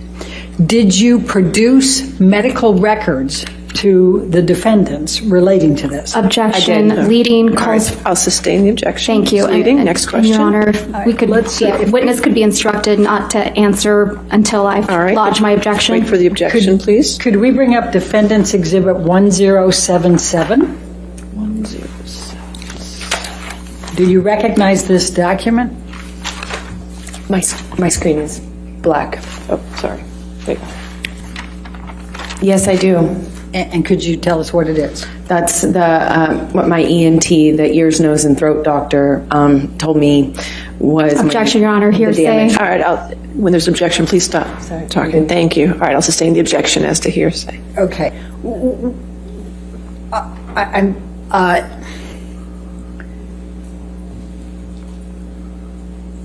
What, if any, you were asked if you had, it was suggested that you had not produced this in discovery. Is that true? Objection, Your Honor, leading. Your Honor, she absolutely did that. It's leading. It is leading question, though. I'll sustain the objection as to leading. What, if anything, did you do to produce medical records to the defendant, to the plaintiff in this case? I turned over all of my devices, and they had Johnny's team had a third party or someone they selected as a third party go and pull all relevant documents from those devices, which I handed over. Do you know how many were handed over? Hundreds of thousands, I believe. Maybe. Objection, Your Honor, lack of foundation. Okay. All right, I'll sustain the objection. Next question. And what, if anything, did you produce to the plaintiff in connection with your consultation with an ENT specialist relating to your nose? Objection, leading. Sustain. Foundation, hearsay. What, if anything? It's not the cure-all. It's sustained.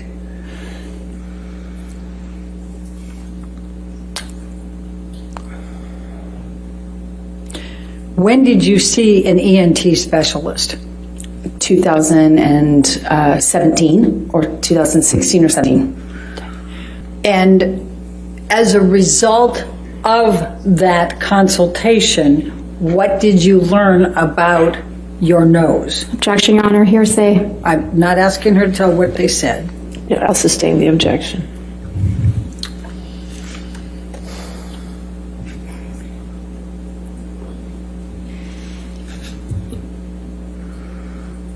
What, if any, production did you make to the plaintiffs of your medical records with the ENT? Objection, Your Honor, lack of foundation. If you only have foundation.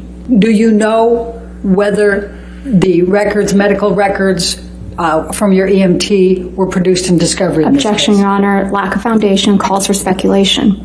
I'm asking. Overruled if she knows. Thank you. Yes. Okay. And do you recall? I'm trying. I'm trying.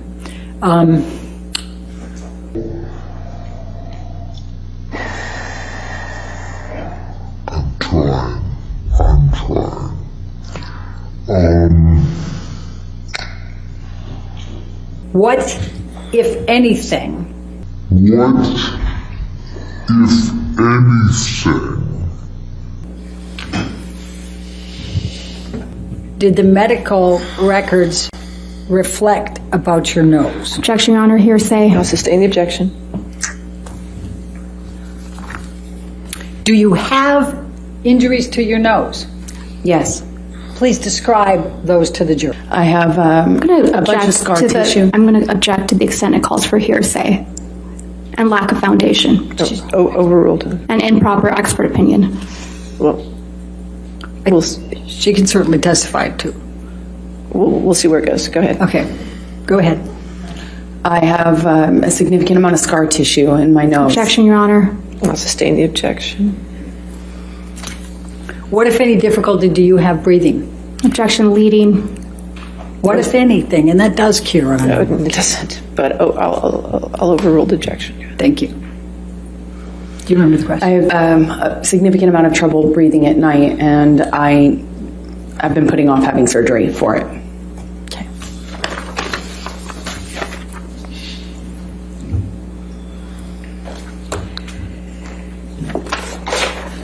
Now, you were asked about December 15, 2015, and Ms. Vasquez suggested that you did not report the abuse or the injuries to Aaron Falati. Do you recall that question? Objection, Your Honor, leading. I'm entitled to go into what Ms. Vasquez asked. The objection is leading. I'll sustain the objection. Okay. Did you report, what, if anything, did you report to Aaron Falati about the abuse you sustained on 12/15/2015? Objection, leading and hearsay. Approach.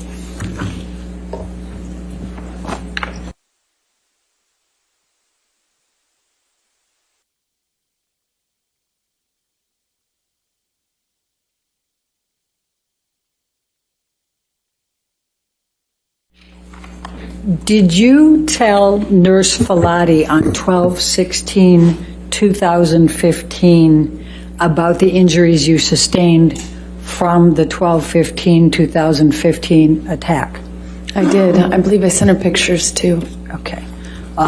And did you text with Nurse Falati on 12/16/2015 about the injuries that you had suffered as a result of Mr. Depp's attack on you on 12/15? Yes, she guided me through a concussion check.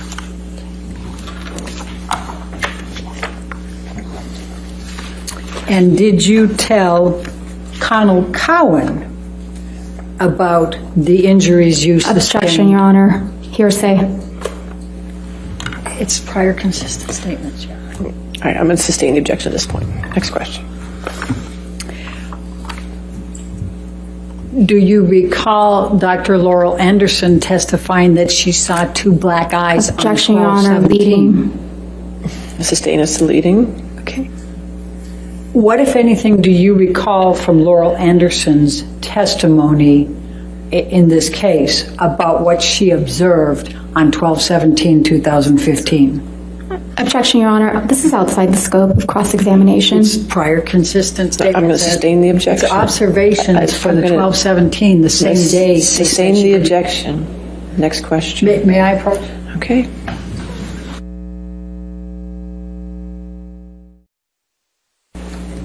When in December did you see Dr. Laurel Anderson?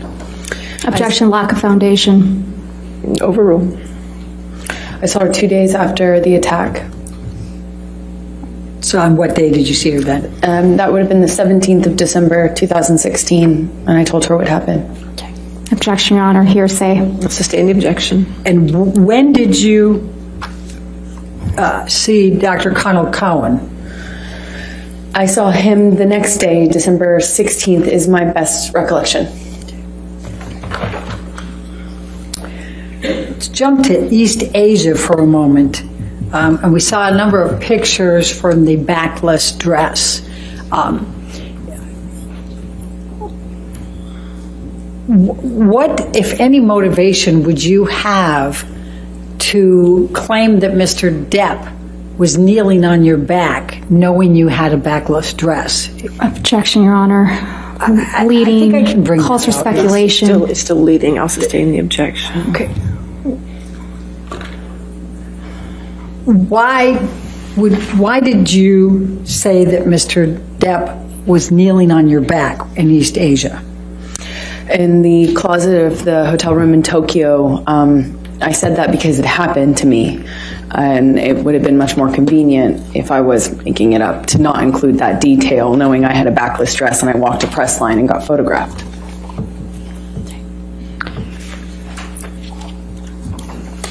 Now, we've heard testimony about Mr. Depp making a total of $65 million in 2015 and 2016 from his experts. Objection, Your Honor. Why? Leading. I haven't asked the Hearsay. question. I mean, why did you not ask for $32.5 million from Mr. Depp? Your Honor. Leading. I said, why did you not ask? Irrelevant. I'll sustain the objection. Sustain the objection to leading. Next question. Why, can I just ask, why did you not ask for $32.5 million from Mr. Depp? Because I didn't want Asked it. and answered. Relevance. Oh, overruled. Good. Because I didn't want it. I realized that that's what I was entitled to, but I didn't want it. That simple.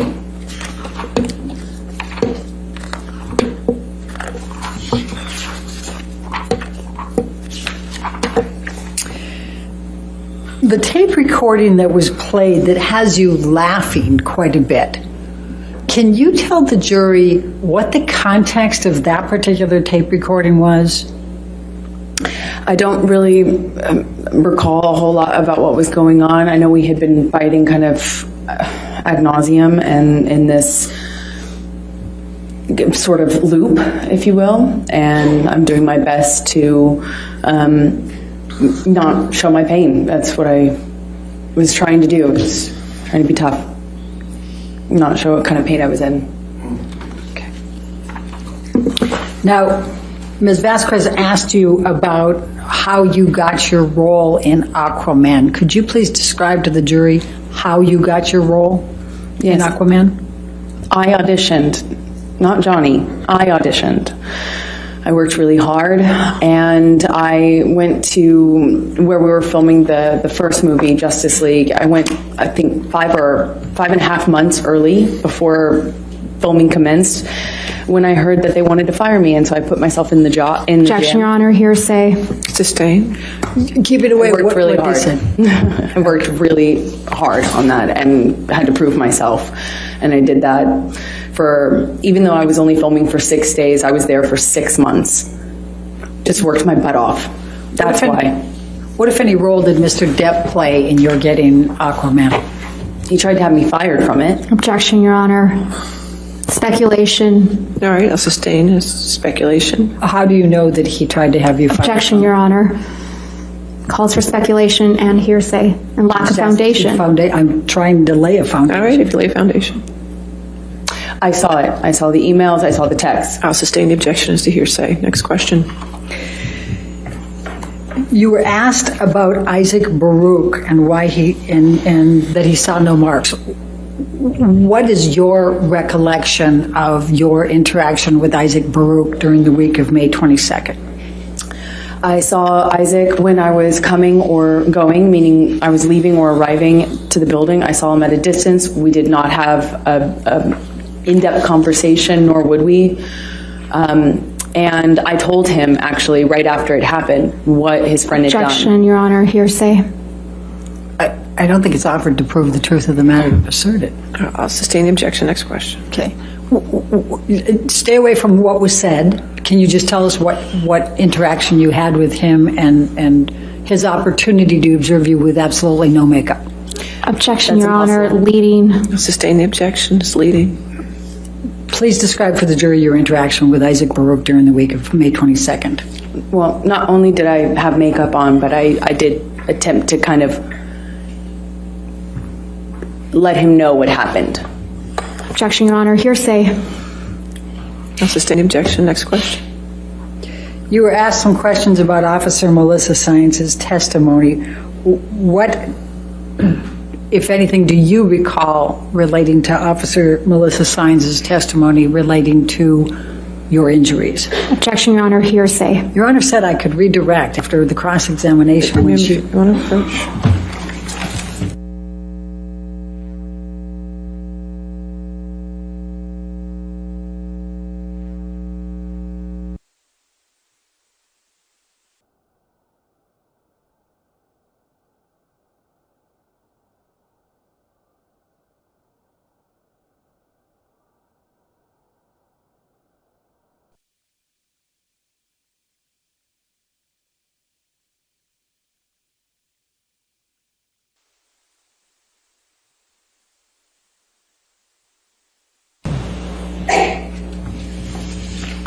What, if anything, do you recall of Officer Science's testimony in this case relating to your injuries and the property destruction? I recall her saying that she didn't feel that the state I was in was enough of an injury to her, or wasn't injury seeming to her. Okay. And what about the property damage? She claims she did not see any property damage, but I walked with her over broken glass, so I don't know why she's saying that. Okay. What, if any, interactions did you have with Alejandro Romero during the week of May 22? I spoke to him briefly. Objection, Your Honor, to the extent it calls for hearsay. Overruled at this point. Just spoke to him. I spoke to him briefly in passing as I was entering, and maybe when I was exiting the building, but always when I was on my way out or in from being outside, meaning makeup. I had makeup on always, as I do. Why did James Franco visit you on the evening of 5/22/2016? Objection, calls for speculation. Do you know? Yes. Please tell us. Because he was my friend and he lived next door, quite literally next door. And I had frankly exhausted my support network with my usual friends and was happy to welcome as much friendship at that time as I could possibly get. Now, the video showed him laying his head on your shoulder. Can you describe for the jury what the interaction was, without saying what was said, what the interaction was that led to that? He, after seeing my face, put his Objection, Your head on Honor. my Calls shoulder. for speculation. That doesn't call for speculation. If she sees that he sees her. He touched the side of my I'll face sustain too. the objection. And Okay. again, Your Honor, if we can instruct the witness If to... you could wait till after the objection, please. All right, next question. What did Mr. Franco do on the elevator before laying his head on your shoulder? He touched the side of my face and responded to what he saw.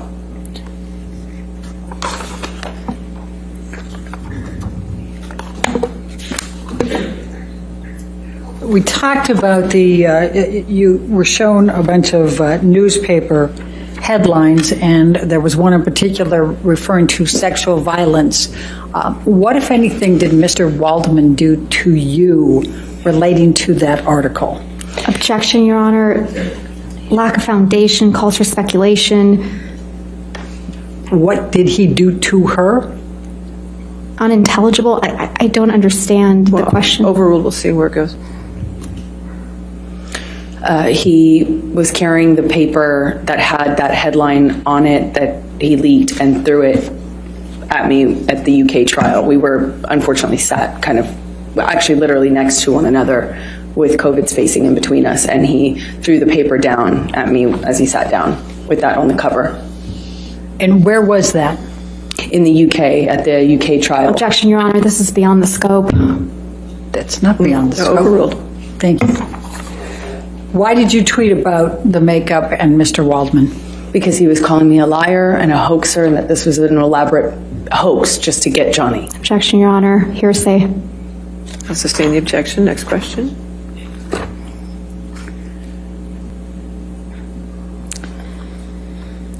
Next question. Yeah, okay. I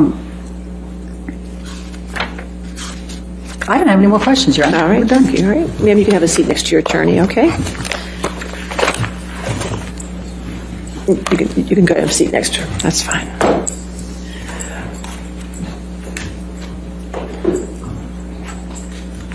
All right, ladies and gentlemen, let's go ahead and take our afternoon recess then for 15 minutes. Do not discuss the case with anybody and don't do any outside research, okay?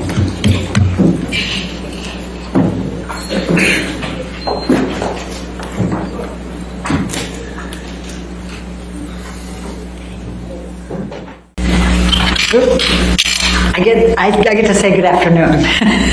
And I know you've been listening to everybody for a long time here, and I echo Ben's very strong thank you to all of you for this extreme service and extraordinary service. We really appreciate it.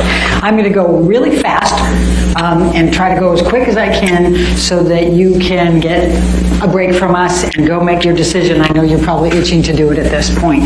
But this is very important to us, and we appreciate your listening, and we appreciate your being here. I'm going to stay on this slide for a moment, and there's something that's very important on this slide that hasn't been brought to your attention by Mr. Depp's team. When you see the actual damages, go down to the last paragraph, if you will. It says, Mr. Depp cannot recover damages for any harm that occurred after November 2, 2020. Do you all see that?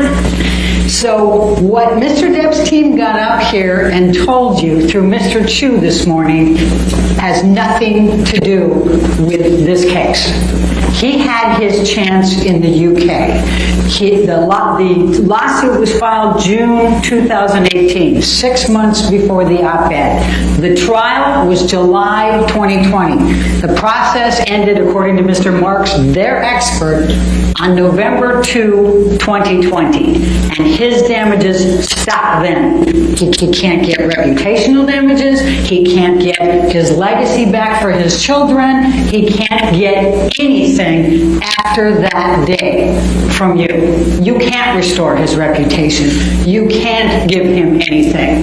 They didn't tell you that, but the court told you that. And that's a very, very important thing here. He told his story. He had his opportunities. He had his full opportunities to do all of that. And he came in here and lied to you and said he's here to get his reputation back. It's just one of many lies in this case, but it's a really big one, because here we are, 6 weeks of your time, precious time, 6 weeks of this court's time, for what? For nothing. Only to go after Amber. That's psychological abuse. He's going after Amber for nothing, because he wants to put her through this again, the third time. So we're fighting back, and that's the counterclaim. She finally has said enough. Enough. And we're asking you to finally hold this man responsible. He has never accepted responsibility for anything in his life. You've heard it this whole time. He hasn't admitted to anything. He's blamed everybody in the world, his agent, his manager, his lawyer, Amber, his friends, everybody. But he's never accepted responsibility for a thing he's done in his life.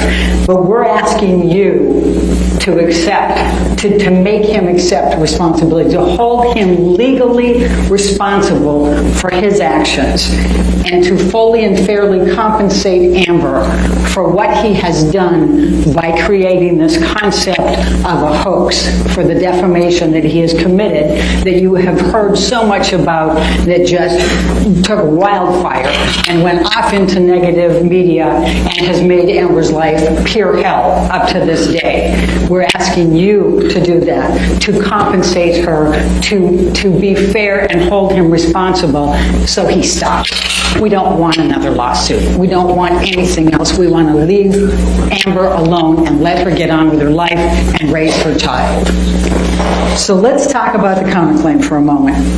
These are Adam Waldman's statements. You've heard Mr. Depp say, well, why aren't you suing Mr. Waldman?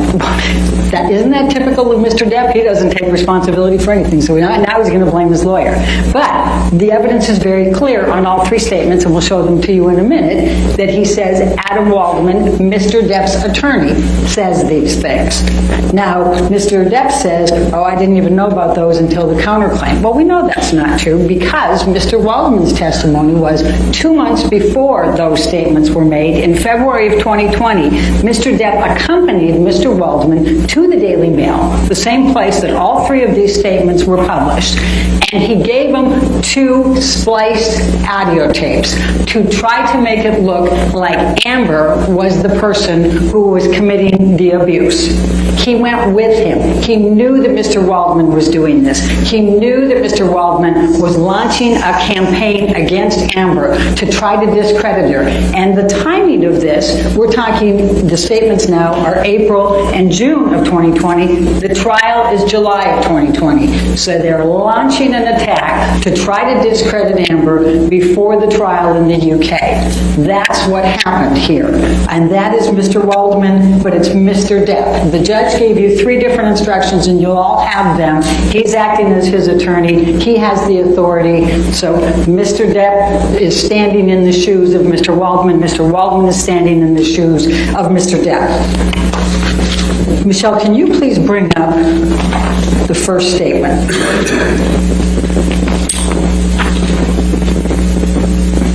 It says, Amber and her friends in the media use fake sexual violence allegations as both a sword and shield, depending on their needs. They have selected some of her sexual violence hoax facts as the sword, inflicting them on the public and Mr. Depp.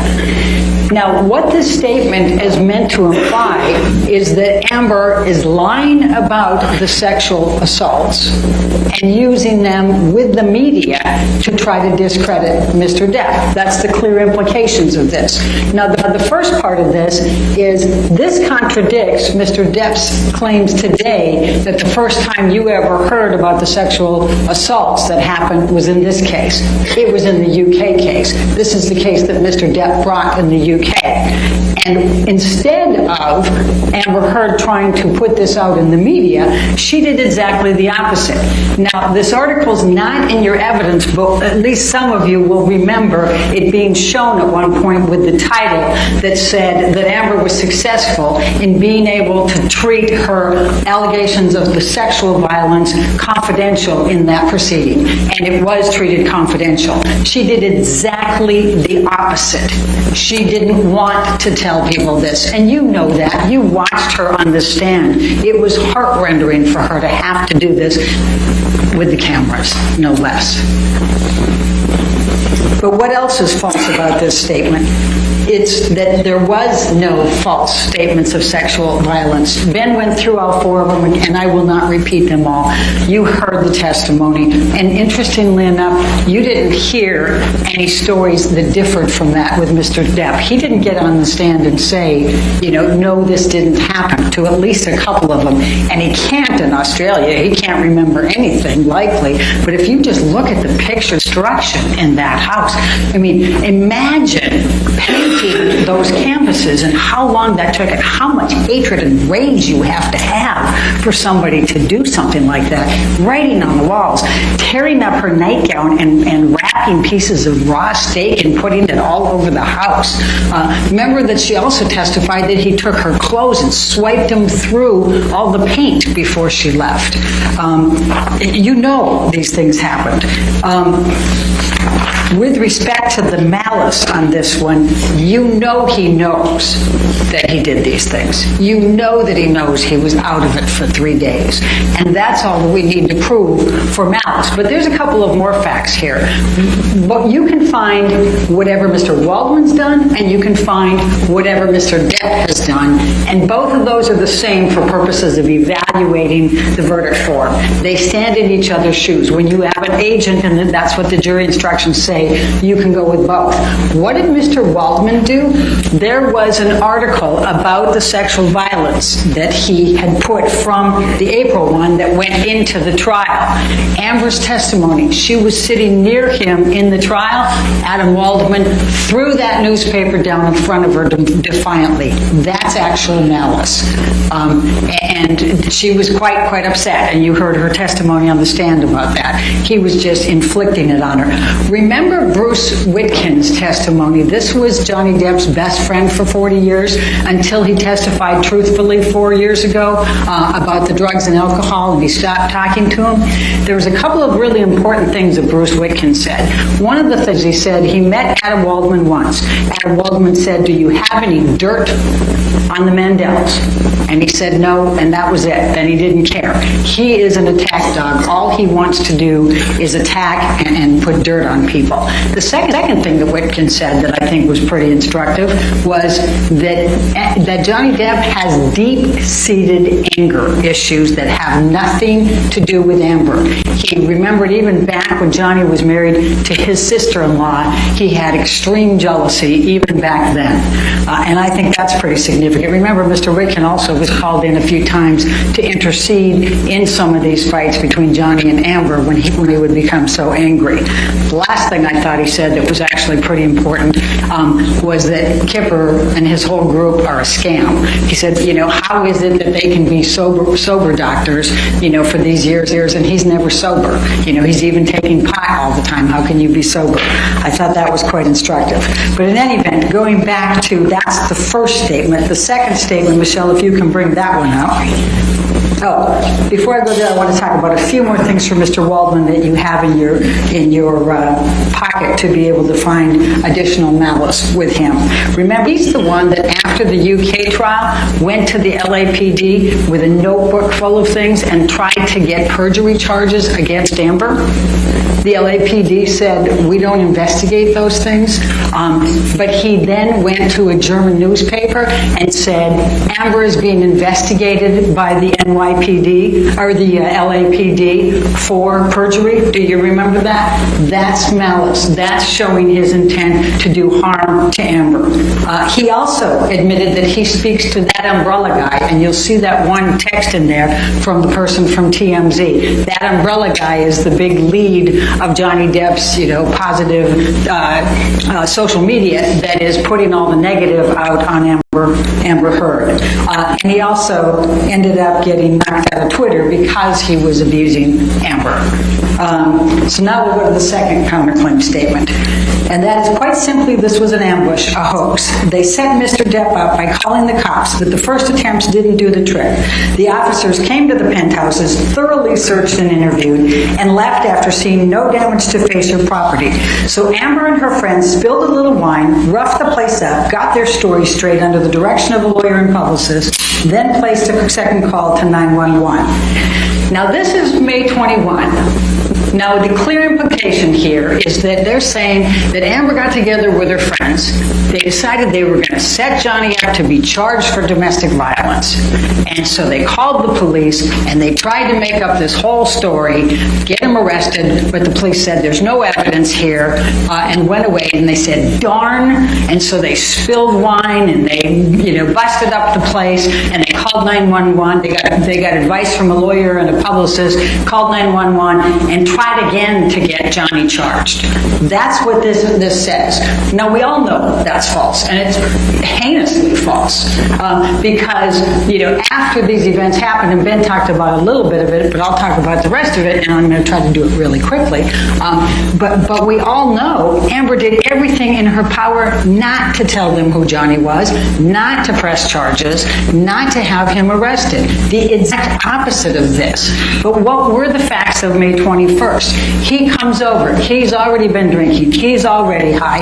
And he is on a tear about feces in the bed from a month ago. And remember how Amber talked about when he gets into these drug-induced things, he gets into these paranoias, and he gets some idea in his head, and he just won't let it go.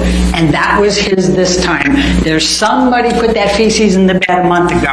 That was his spin. So she gets Io Tillett on the phone. He's in New York at the time.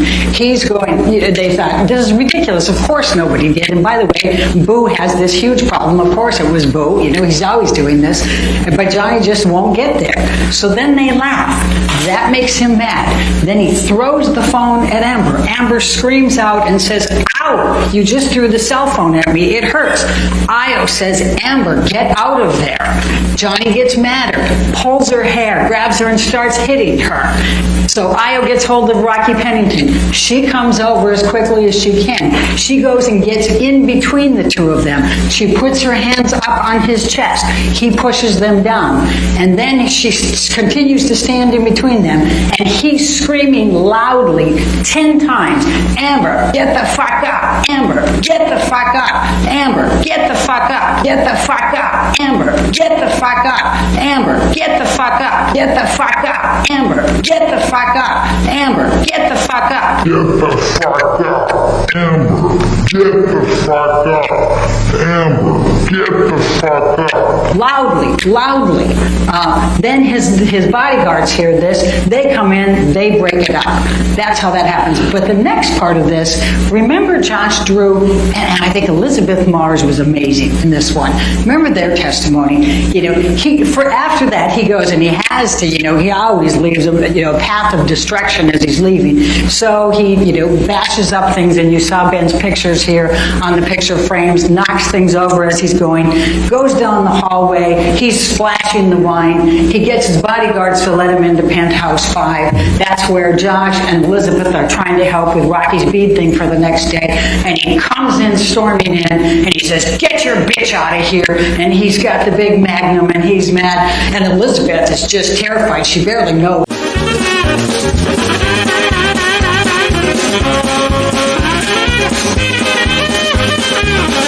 Johnny. She's met him 4 times, and she goes ripping out of there as fast as she can, and Josh gets out of there too.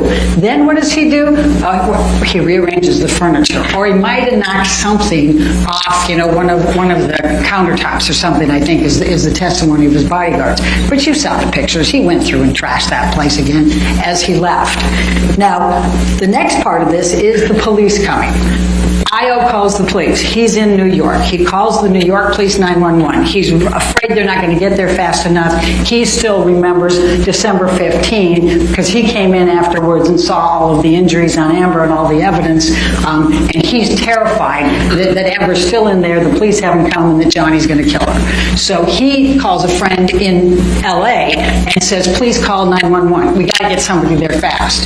So she calls 911. So we have 2 calls, and you'll see the call summary. And the call summary shows those 2 calls really close in proximity here. So it's not them, we didn't get the first police officer, so we'll rough up the place and make a second one. You'll see that they're like 8 minutes apart up there. But it took 2 hours to dispatch the 2 different ones, and Amber never even had any idea that the second one was coming. The first one's come, and we've talked about it, we've shown you the pictures. The police officers admitted that those pictures could very much have been what was there that night. Remember, Officer Haddon, it was his first week on the job. Officer Science was three years on the job at that point. They say, they told Josh that if she will press charges, if she'll give a name, we can file a report and make an arrest. She wouldn't do it. You did hear from Detective Sandanaga. That's the domestic violence.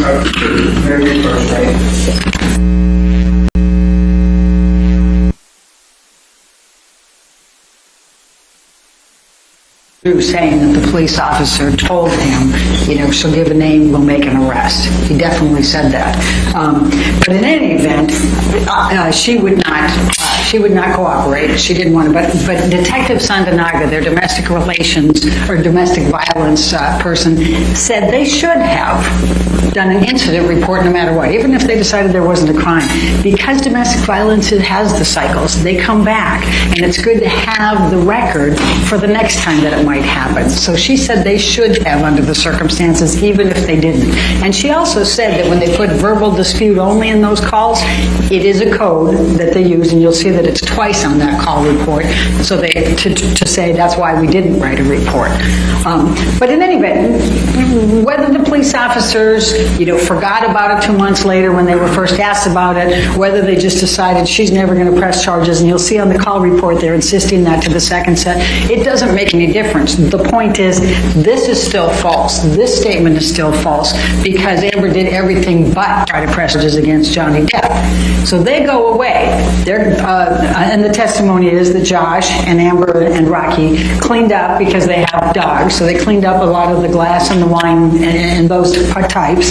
They had no idea the second police officers were coming by, and they certainly didn't call them, and they certainly didn't they never talked to a publicist. She did talk to a lawyer who gave her advice, and that's why she wouldn't tell them, anything. She said, I'm not going to cooperate at all.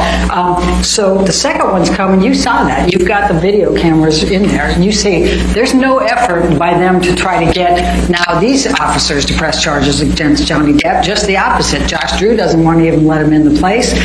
They come through quickly. Everything's fine. They wave. Everything's fine. Are they trying to press charges against Johnny? No. They're not trying to do anything. They're trying to get him out of there, which makes this statement 100% false. Was it made with malice? Absolutely. There's nobody that thinks that Amber tried to press charges that night. Johnny knew that. But the other thing that's very helpful and what you should look at is Defendants Exhibits 772 and 773, because once again, the next day, Johnny apologizes to Amber. He says in 2 different text messages at 772 and 773, he says, my profound apologies in one of them, and my apologies are eternal in the other one. What is he apologizing for the next day on May 22nd if he didn't know that he did all of those things? And by the way, remember Isaac Baruch even remembers the wine in the hallway. None of the police officers remember the wine. And that's because they're busy and they got a zillion other things going, and they didn't remember this call 2 months later when they were asked about it. So that's the next one. So clearly that's 100% false. Clearly they knew it. Clearly Clearly, there's malice in making that statement. They're trying to suggest that she's manufacturing evidence with her friends to try to frame Mr. Depp. Nothing could be further from the truth on that one, and she did not want those police officers to press charges. Now, let's go to the third one.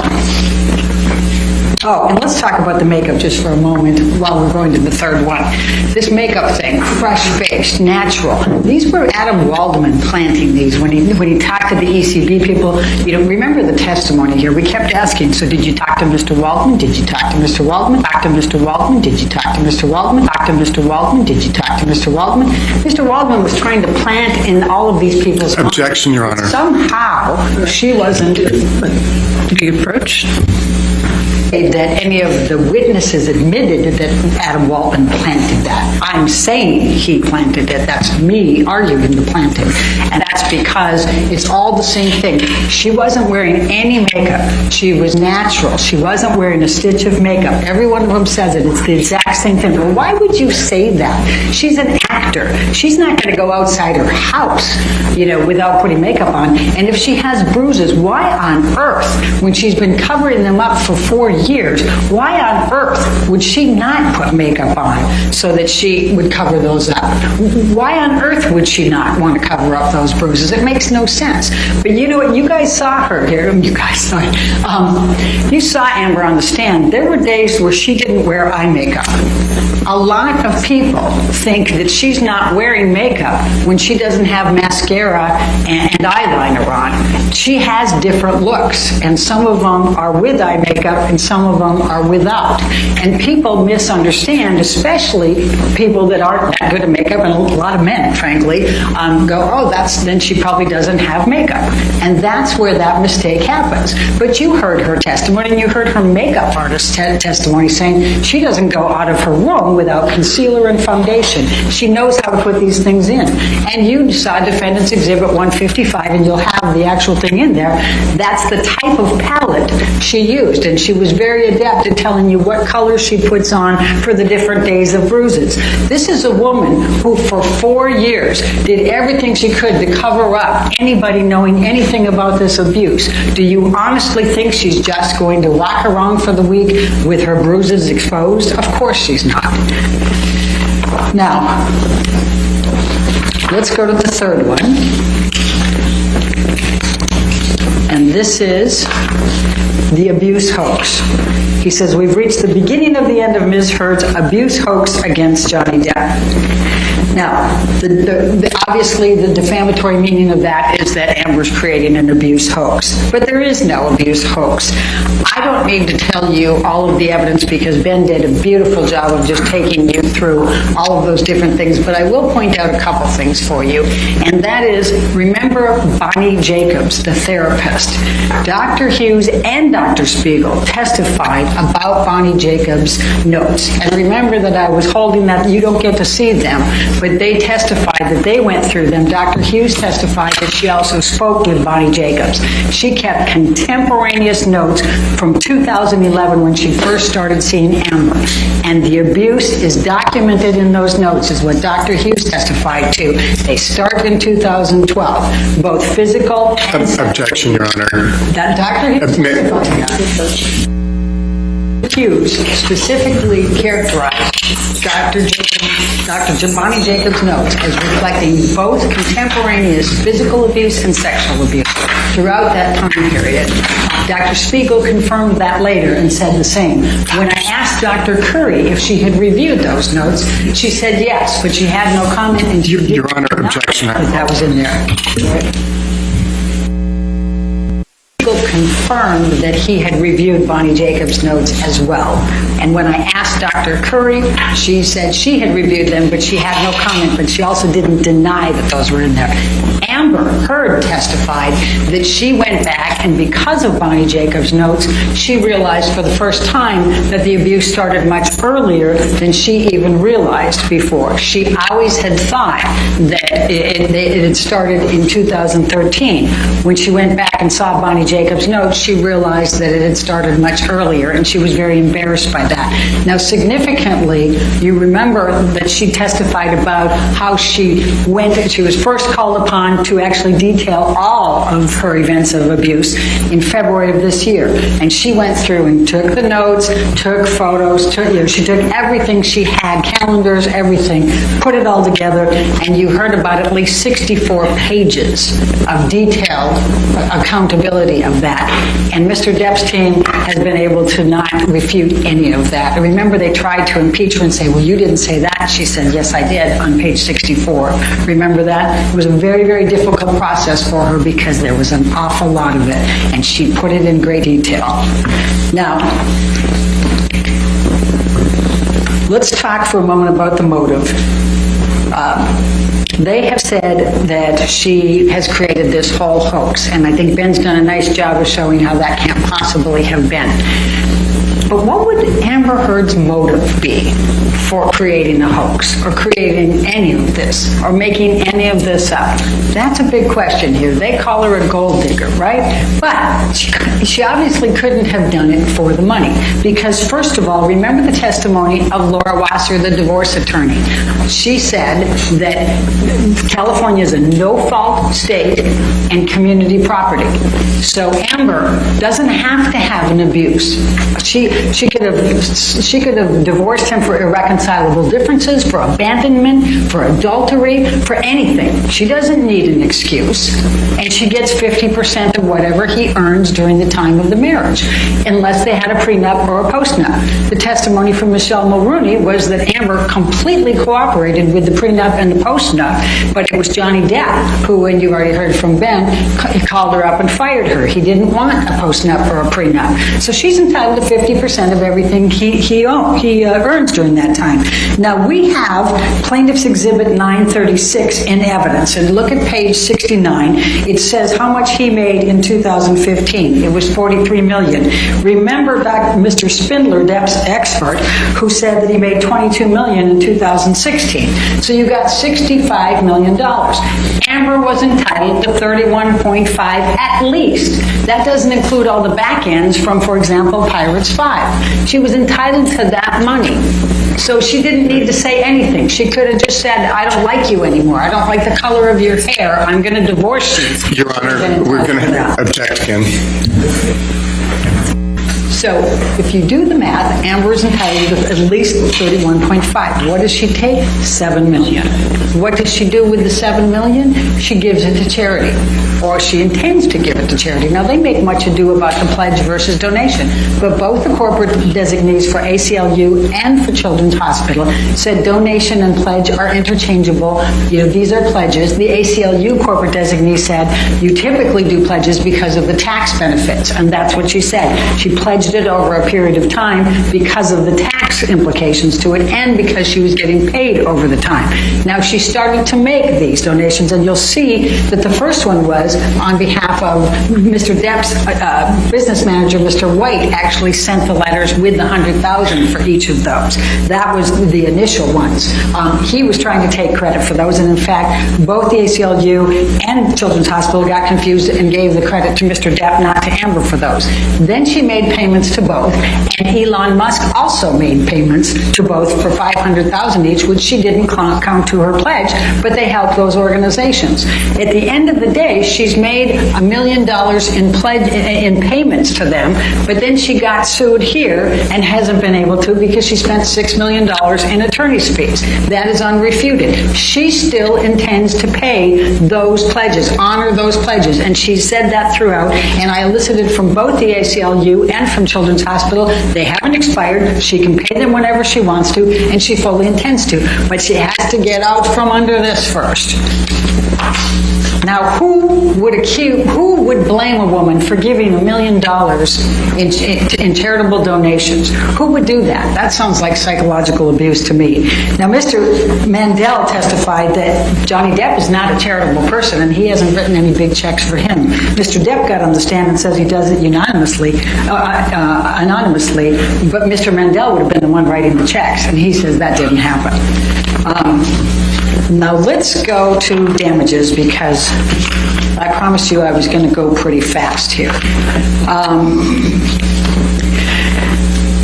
There's a few different types of damages, but one of the things that the court has talked to you about, she told you that because we have defamation, it's invidious, and therefore it's very difficult to prove these. And so these damages to business reputation, inconvenience, embarrassment are presumed. You don't have to prove those damages. And one great example of that is the testimony from Mr. Hamada at Warner Brothers. He didn't want to have to get in the middle of all of this with Aquaman 2. They haven't even released it. So he didn't read anything in preparation for his deposition. He didn't talk to anybody before his deposition. He said that he tried to do technicals and say, no, we never terminated her contract, but oh yeah, we did tell her we were probably not going to renew her option. And then we didn't change the script, but Amber got the script, and yes, they did change it. Then he said, no, we never negotiate salaries, but oh yeah, we did renegotiate Jason Momoa's and Gal Gadot's. So he just doesn't want to admit to any of these things. But what came out in Hamada's deposition, and I hope you were listening carefully to this, was the email from James Wan, the director, and Jason Momoa, her co-star, who said they guarantee if they are in the film, she is going to be Mara in the film. Why would they do that unless they thought Warner Brothers was being unfair to her? And why did she get almost knocked out of it? Because of the defamatory statements. When they came out, they took on a life of their own. Ron Schnell, the young Sheldon, I call him the Doogie Howser, our expert on IT, took you through and tracked how they tracked the defamatory statements, the language from the defamatory statements, how that went through the social media and the negative social media. And it kept going and kept going. And he tracked all the way until a few months ago over 2.36 million negative tweets, negative Instagrams, negative social media's comments about Amber that relate specifically to the information that was in those 3 defamatory statements. It took on a life of its own. They started to get Amber fired from Aquaman 2. They have continued to this day. They have followed her everywhere. Everybody has stopped wanting her. L'Oreal won't use her, even though they've kept her on from that time. She lost 3 different opportunities that were being discussed with her. The most significant part of that, though, is that Aquaman was the biggest blockbuster ever for DC Films. It was the biggest. It was over $1 billion. This was her opportunity for her star. Even the experts from Mr. Depp admitted this was her blockbuster. This was her mega. But what happened instead, as she's going through, as it's coming out, and in that 16 months they were going, well, nothing happened. Yeah, lots happened. She had 3 different films she was discussing. She got the L'Oreal contract. She got the stand. All of those things were happening because of Aquaman, and then everything shut down. She wasn't allowed to do publicity for the stand. She wasn't allowed to. She hasn't been allowed to do anything for L'Oreal. She got shut down from her charitable organizations. She ended up not getting the Amazon movie, and then they gave her a hard time about Aquaman 2. And instead of the career trajectory of the other comparators, who all went way up, and by the way, all the experts admit that career trajectory went well for all the rest of them, and she's the only one that didn't have it. And the reason is because of the defamatory statements. So you have some very good information to help you on ascertaining those damages. Now, Jessica Kovacevic, and I don't know if you remember her, but she was her agent. She said, everybody just stop talking. The producers don't want her, the directors don't want her, nobody wants her. We just can't get the traction, and we should have been able to get the traction, and they say it's because of those statements. So Catherine Arnold gave you some good estimates on this, and she gave you a very good basis for it. And she didn't use Jason Momoa's or Gal Gadot's or the others. She used Amber's, but used those comparators to show that they got big movies, that they got commercial opportunities, that they got these TV opportunities, but she used the base that Amber had. So she used the $4 million from the Aquaman, that would be 3. She used the stands, how much they got paid per movie. And what she estimated on those, and she went through those details, is that if you took that for the last 2 years and projected into the next 3 to 4, that it's between $47 and $50 million that she could have had. instead of her star being completely extinguished. And that's what's happened to her.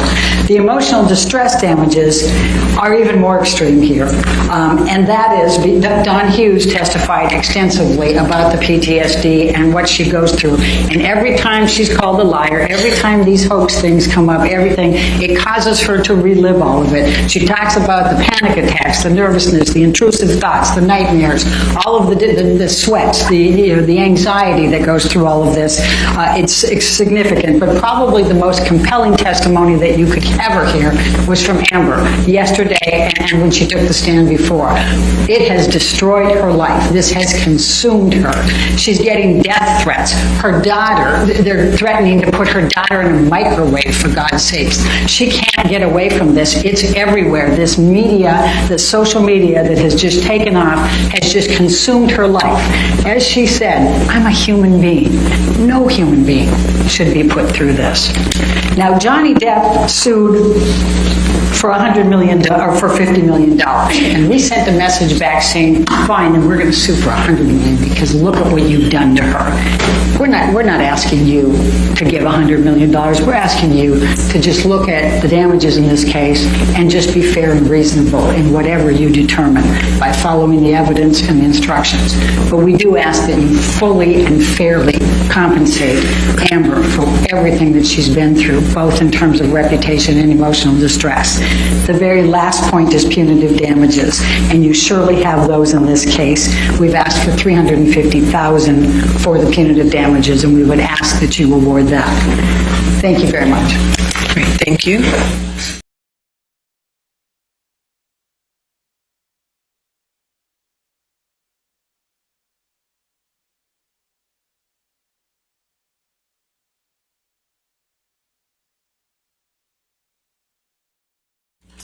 In civil case number CL 2019-2911, Mr. Depp's claim against Ms. Heard. 1. As to the statement appearing in the online op-ed entitled, Amber Heard, I spoke up against sexual violence and faced our culture's wrath, that has to change.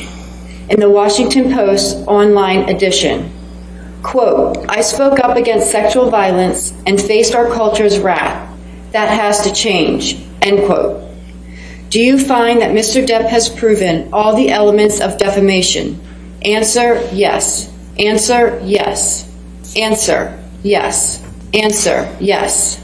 Answer, yes. Answer, yes. Answer, yes. Do you find that Mr. Depp has proven, by clear and convincing evidence, that Ms. Heard acted with actual malice? Answer, yes. Answer, yes. Answer, yes. Answer, yes. Answer, yes. Answer, yes. Answer, yes. Answer, yes. Do you find that Mr. Depp has proven, by clear and convincing evidence, that Ms. Heard acted with actual malice? Answer, yes. Answer, yes. Answer, yes. Answer, yes. Answer, yes. Answer, yes. Answer, yes. Answer, yes. Do you find that Mr. Depp has proven by clear and convincing evidence that Ms. Heard acted with actual malice? Answer, yes.